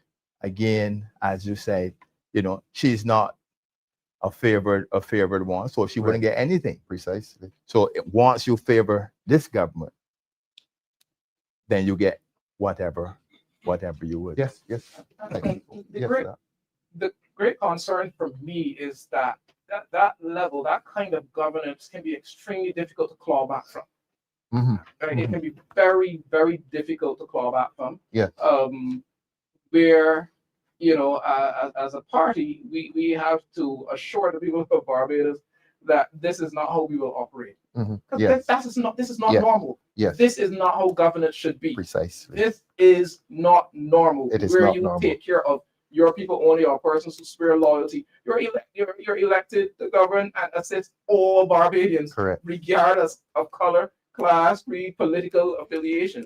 This is not normal, and we should not accept it. Corey has sent some very candid and terse advice to the government. Just govern. Just govern according to Sure. good Where you look out principles. for ordinary Barbadians and not just contributors or suspected Precisely. contributors. Precisely. But I want to ask a question. Corey, you can come in on this one. Is vote buying, or does vote buying exist in Barbados? I smile when I ask, and the doc is laughing because he cannot believe I would ask that question. Doc, you want to take this one? No, All right, let the doc recover from his hysterical laughter. Vote by. Vote by Your at question all is- levels Right. Your question is there vote by in Barbados. in Barbados? Yes. This is what I would say. Our forefathers have fought too long and too hard Mm-hmm, mm-hmm, for the right for us to exercise that franchise to be able to vote. Yeah. Free and fair. We all know that there are rumors of that activity going on. For me as a politician and a first-time candidate, Mm-hmm. it is not anything that would ever come near any campaign that I'm involved in. Mm-hmm. Because I think as a matter of principle, I would be willing to lose a vote before I'm willing to purchase one. Yes. Because I believe very strongly at my core Yes. in the ethics of it. I believe, and I'm going to say this as Black people, Mm-hmm. People whose ancestors and our lineage came from a time when we could not vote, Mm-hmm. to the point where voting then was only for landowners, Yes. to a point where here in 2025, we should be teaching our children what is the gravity and understand what is the importance of being able to exercise that right Mm-hmm. as a Black person in 2025 in Barbados. So Mhm. does it happen? I myself have never witnessed it. I never give an account of something that I cannot verify. Mhm. Have I heard about it happening? Yes. And I would say to the voting public, it is nothing to participate in. It is nothing for any political candidate, whether B or D, in any political party that participate in purchasing votes, denigrates everything Mhm. that our ancestors and our forefathers have fought. You have resisted it, and I really admire your moral position on it. But you've dealt with it at the very base and vulgar level, handing people money by the polling station or whatever.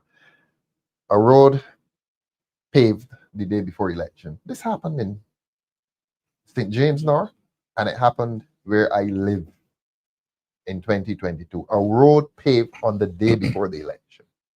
In St. James North, a $300 given. So at governmental pseudo official levels, that's vote buying too, isn't it? No? This is Either. my apologies. This is what I will say as it relates to your scenario. Yes. May it be road paving or may it be the $300 where people have to line up in trucks and Yes. post offices. And a voter posed this to me on Saturday. Yes. And one of the most interesting things to do in canvassing is to speak with a voter who is not outright in support of your party. Yes, you learn that. I find that a conversation with a voter who may not necessarily be declaring for your party is actually quite an interesting exercise. Yes. And I tend actually to spend more time with voters who are not outrightly supportive of your party. Yes. And to chat with them. And this voter said to me on Saturday that my opponent was doing things specifically to demonstrate that they are doing things. And that voter was intimating that therefore should the voter say, well, shouldn't I give your opponent my vote? Yes. Two things I said to them. I'll say it to the listening public now. Your vote is your vote. And give it to anyone for any reason you so desire, and no one has to. Second thing is if there is a minister, or if there is a government minister or a member of parliament that is able to get the road paved in front of you, that is their job. They are supposed to do things for the citizens of Barbados, whether that's paving a road, whether that's repairing a street. Like that is what they are supposed to do. They have been put in power to do that. They have the resources to do that. I am not a government at this present time, so I can't pave nobody's road. Precisely.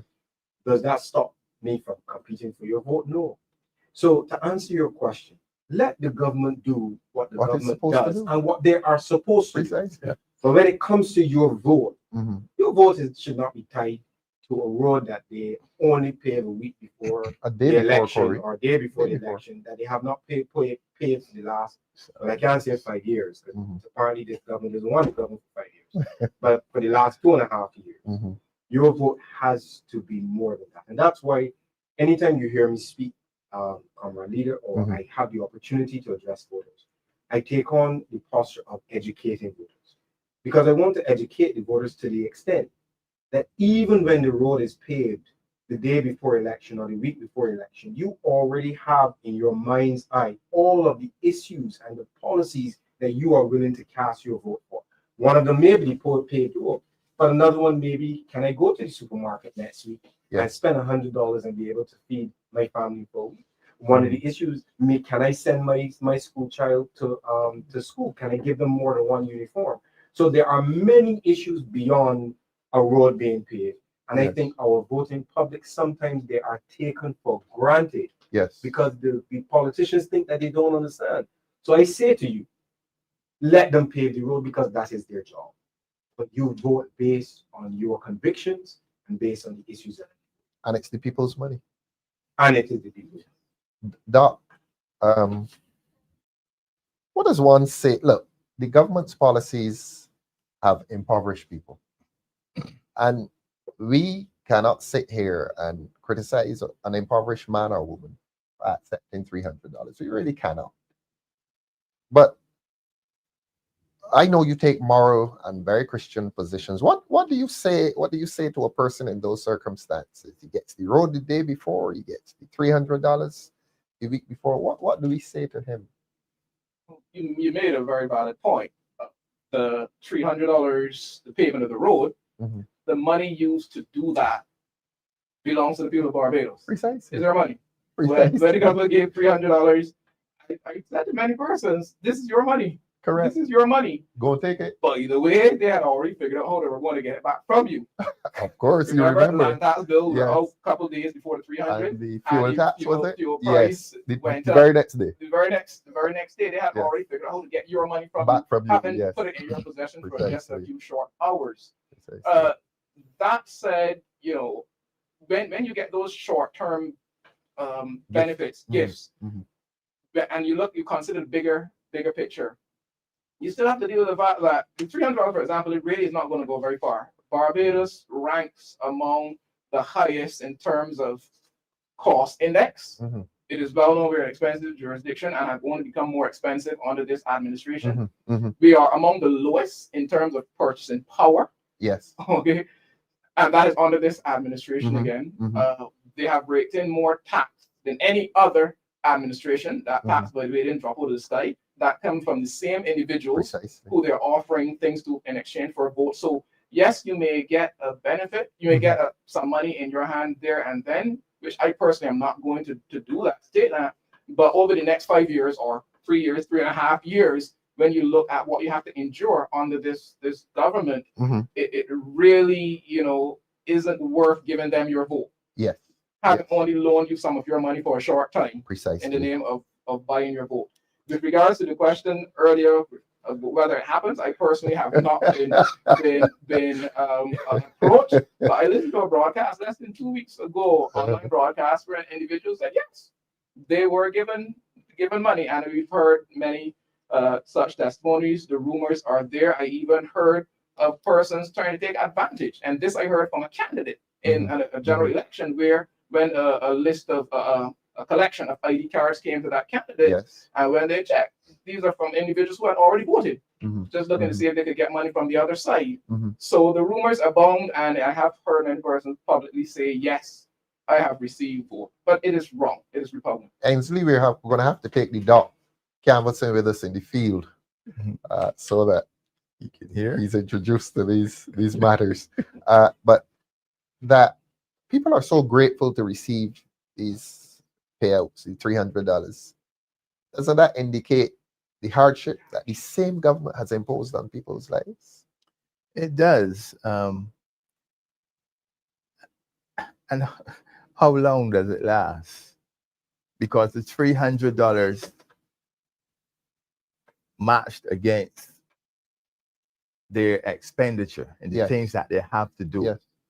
The $300 is nothing. Yes.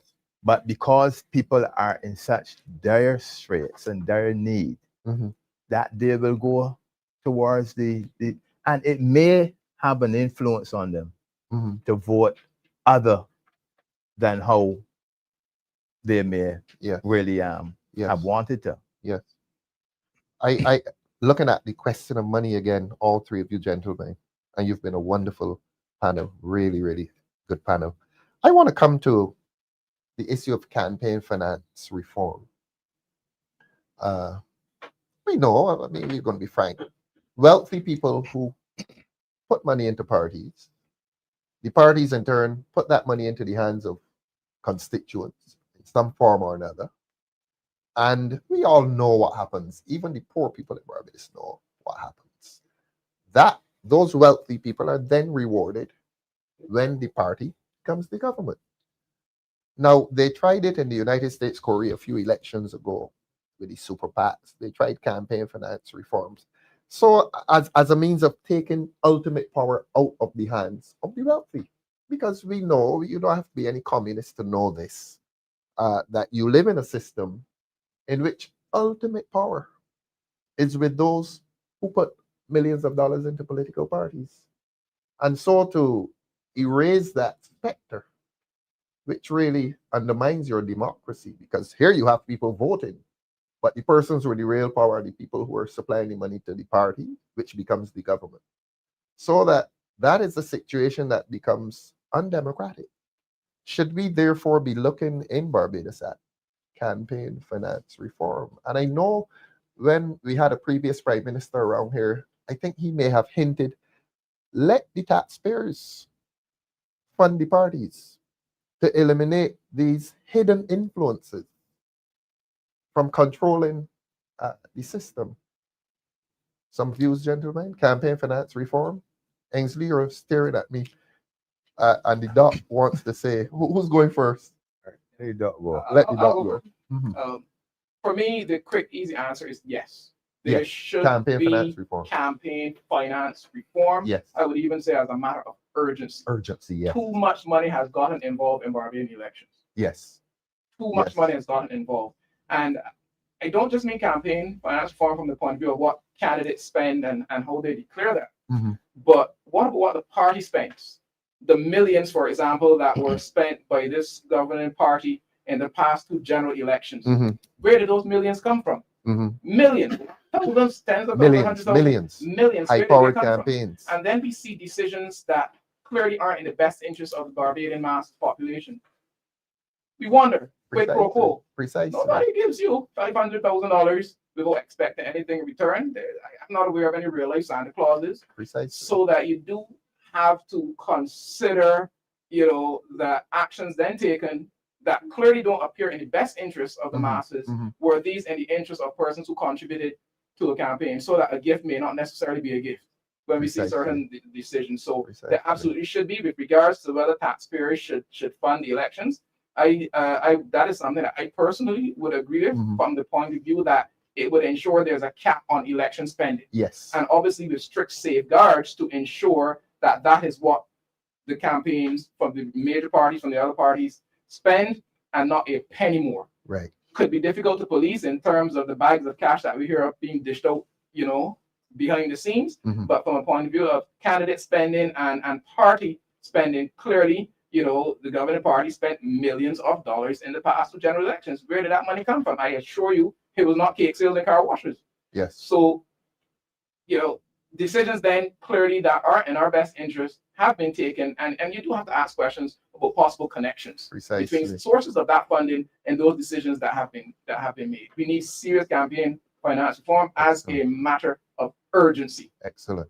And Ensley, in the aftermath of elections that are conducted in that manner, as is the situation now, the people become poorer, and coincident with that is the emergence of a few very, very, very wealthy people. Yes. And also the people talk. Which ones talk? The benefactors, the one that give the money? Poor ones. Or the poor ones talk? The poor ones talk. Yeah. We don't know the benefactors who get the big contracts. But in relation to what you were asking, is that campaign finance reform, it then gives that level of transparency. Yes. Among the voters, they then have a level of transparency because they would not see that the government or this particular party is pandering to the big business, the big financiers, to their detriment. Mhm, mhm. So if it is a level playing field, as we can say, across the board, then we wouldn't have to wonder to that extent as to this government favors this body. Well, what is it? Who pays the piper Piper calls the Yeah, tune, yeah, right? yeah. That would be rooted out. Corey, I'm wondering if people know this. I think they understand the two relationships. They understand the relationship between the wealthy and the political party, and they understand the relationship of dependency between the party and the person whose vote they're buying. Um, what are we going to do about this? I believe that it is a difficult question. And I think the face of politics in Barbados is changing right Mhm. before our eyes. Mm-hmm, mm-hmm. We all know that campaigns take money. Money. They do. But you have a situation where that has now almost become a behemoth, where, Oh yes. as Dr. Wickham says, it now looks and appears as if more and more money and resources are being poured into political campaigns. Mm-hmm. And we can only speculate as to who and what the favors are. We can only speculate. Mhm. I do agree with Mr. Dr. Wickham that the reform needs to happen. Mhm. As with all reform, it needs to be carefully managed Mhm. because, as you pointed out, in the United States, the attempted campaign Yes. reform, where the Supreme Court ruled, and then they formed what is called the Super PACs, the yeah. political action committees, and yet the rich and wealthy found ways around, Yeah, found the loopholes. around that. Yes. Because part of the law in the United States is that the super PACs that may support a candidate Mhm. are not supposed to coordinate with the campaign. Mhm. And it's really more form more than substance, right? Mhm. So it doesn't my concern would be for, again, the Barbadian people, in that you don't want to do reform or say that you have done reform, but you've not really made any substantive change in what's happening. Mhm. I think the key to this, to be honest with you, is it may be required to be incremental. And as I mentioned earlier, I believe that the integrity legislation addresses part of the problem. Yes. Because again, we can only speculate where the favors and the kickbacks come. Mhm. And I think in that instance, you're able at least to stem some of the ill-gotten activities or the activities that result in ill-gotten gains of the product. Mhm. So I believe there can be incremental change. We want to make sure that it's change that makes a difference. Yes. Yes. Thank you. And I wanted to move quickly. We're running out of time, but I need to get this one in. One of my favorite topics in political discourse has to do with this issue of service, the demise of service on the part of politicians, and the emergence of celebrity. Look, we've assembled a panel here this evening, and hello again to Verla. Men of substance. You get a sense, Doc, that the other party pushes this thing about celebrity. You come to politics not for the sake of substance, and issues of character are not important, but you're a celebrity, so you go into the public domain and you just prove that you can dance or that you can. Issues of personality. This is something you have been observing. This obsession with being a celebrity, and if you're a celebrity, you're a politician, and vice versa. If you're a politician, you ought to be a celebrity. And the question of service has been relegated. You've been seeing this. I have observed it. For me, for my personality, celebrity, That's not not going to work with interested. you. not interested. You know, my profession, I just want to help persons. Service. Service. Mhm.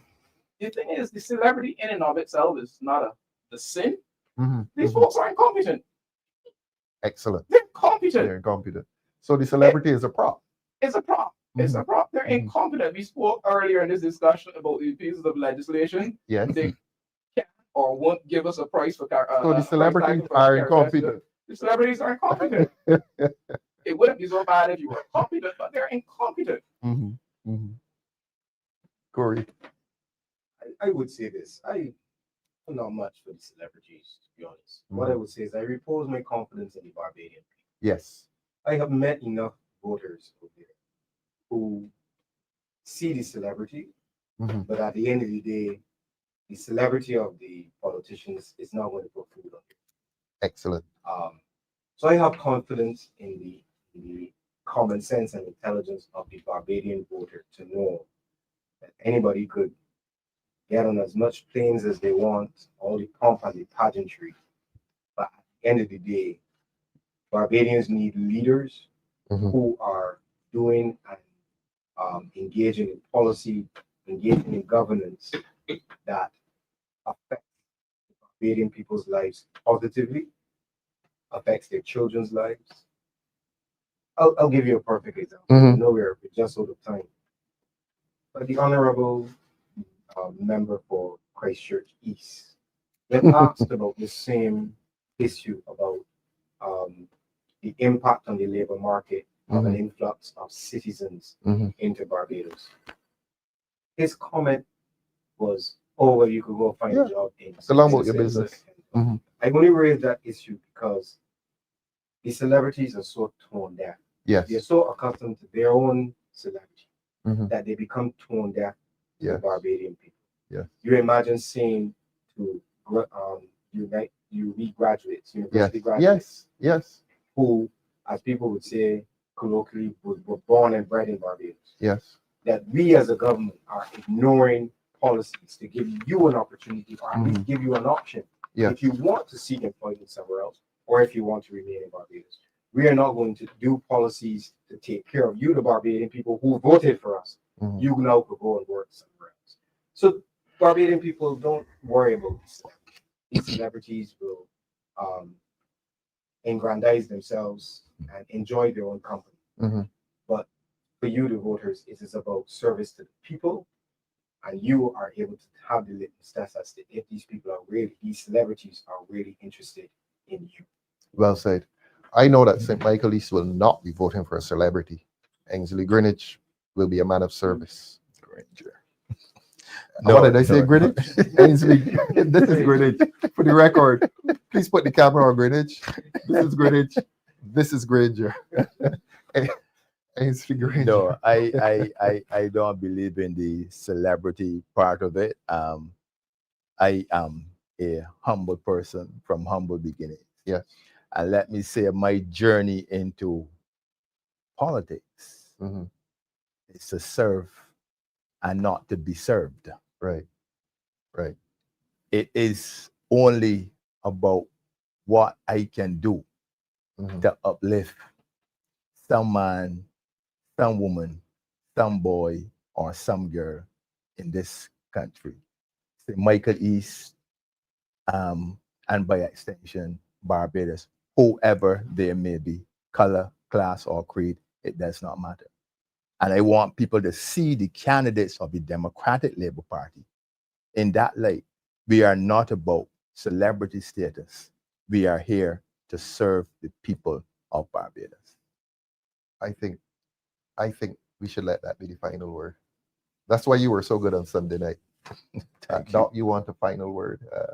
Why should people vote in the next election? I think people should vote in the next election because the quality of life that you live and would live in Barbados in ensuing years would significantly depend on that decision. We have a government currently that has shown their tone that as far as people's concerns, the number of pieces of legislation that they have bungled, the high cost of living, the low purchasing power, the crime situation spiral out of control after they propped up criminals Yes, indeed. with thousands of your taxpaying Yes, dollars indeed. per month. These are things that we should not in any hurry forget. A government that knowingly disenfranchised thousands Mhm. is not Mhm. something to easily forget. This is a government that has shown over and over that except for the occasional party to distract when it comes to bread and butter issues and listening to the people before taking action, that it's either incapable or not too interested in doing that. And so that I urge all persons to let your voice be heard. Let your voice be heard. I know persons will have their reasons where they may not want to vote, have not voted in recent past, but the stakes are fairly high as it stands at the moment. Thank you very much. Corey, you were accepting Ensley's as the final word, or you wish to give us a final word? You've been so eloquent tonight. I like to hear you, I will actually join Ensley Grainger and endorse him. I'm going to take the opportunity to endorse him. Thank you. It's most eloquent. Ensley is one of the candidates of the Democratic Labour Party that humility is definitely his calling card. Yes.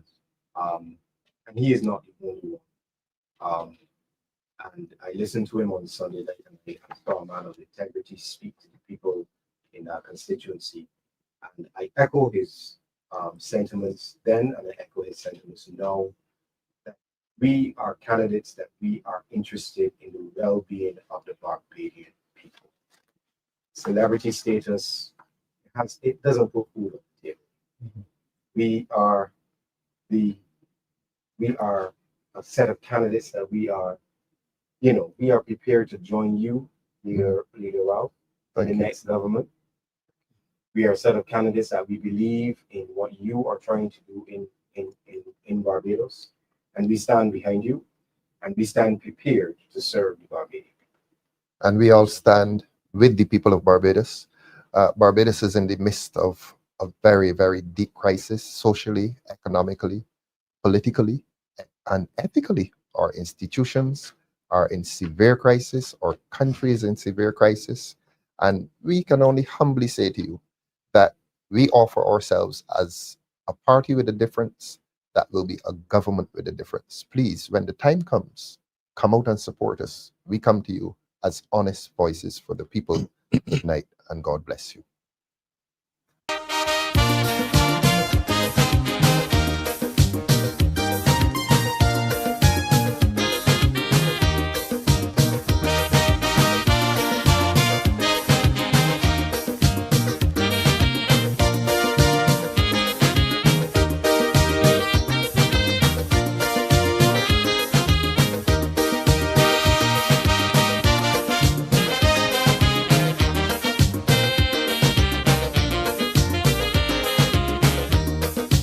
Your vote will decide our destiny. Your vote will decide what you want to be. Your vote can foretell our country's fate. Move and use it well before it's too late.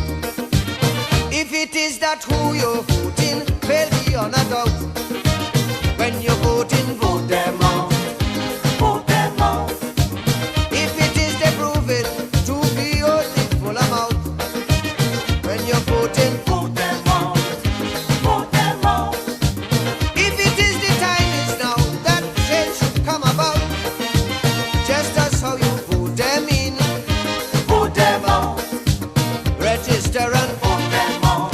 If they don't see, vote them out. Stain your finger and vote them out. Show them no mercy, vote them out. Vote them out with total scorn and utter disdain. Let's put our country together again. Vote them out of power to be dead their reign. Let's put our country together again.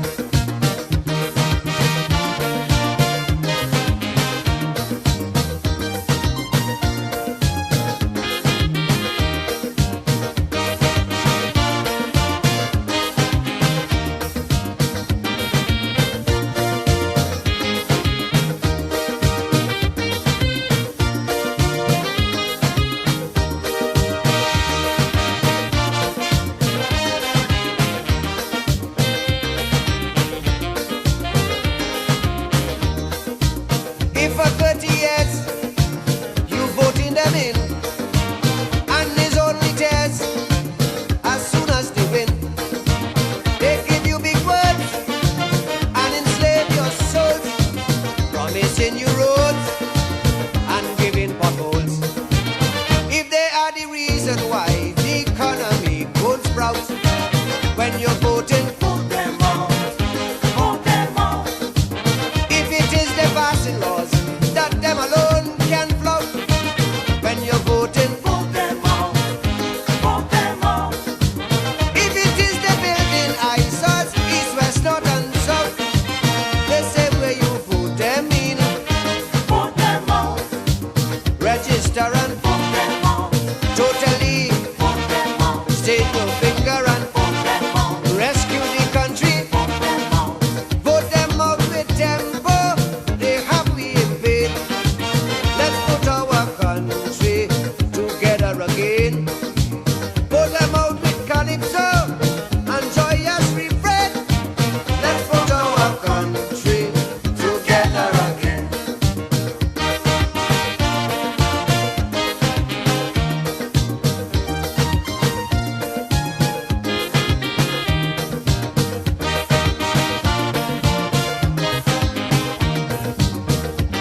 cannot cope, and you see him so, then your only hope is for them to go.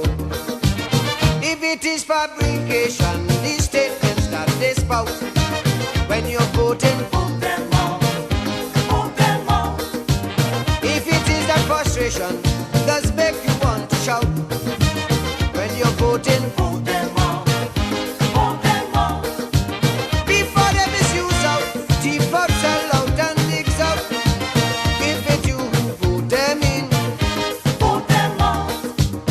Register and vote them out. All of them, vote them out. Stain your finger and vote them out. Them on the system, vote them out. Vote them out in Scarborough and in Port of Spain. Let's put our country together again. Vote them out in Komuto and in La Robert.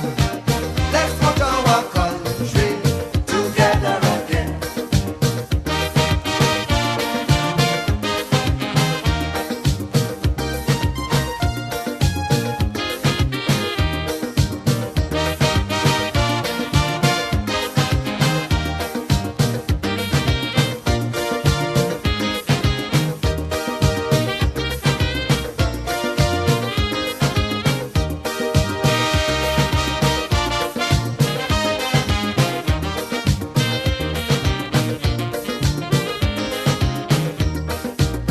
People must come first, citizens by right. None of we are worse, yellow, black or white. Food, shelter and clothes, free movement and speech. A garden that grows, and one love for each. If it is that injustice is what they always show, when you're voting, vote them out, vote them out. If it is that avarice is all they seem to know, when you're voting, vote them out, vote them out. If it is their politics, it's just a puppy show. When elections day come, all bandits must go. Register and vote them out. If they don't see, vote them out. Stain your finger and vote them out. Show them no mercy, vote them out. Vote them out with total scorn and utter disdain. Let's put our country together again. Vote them out of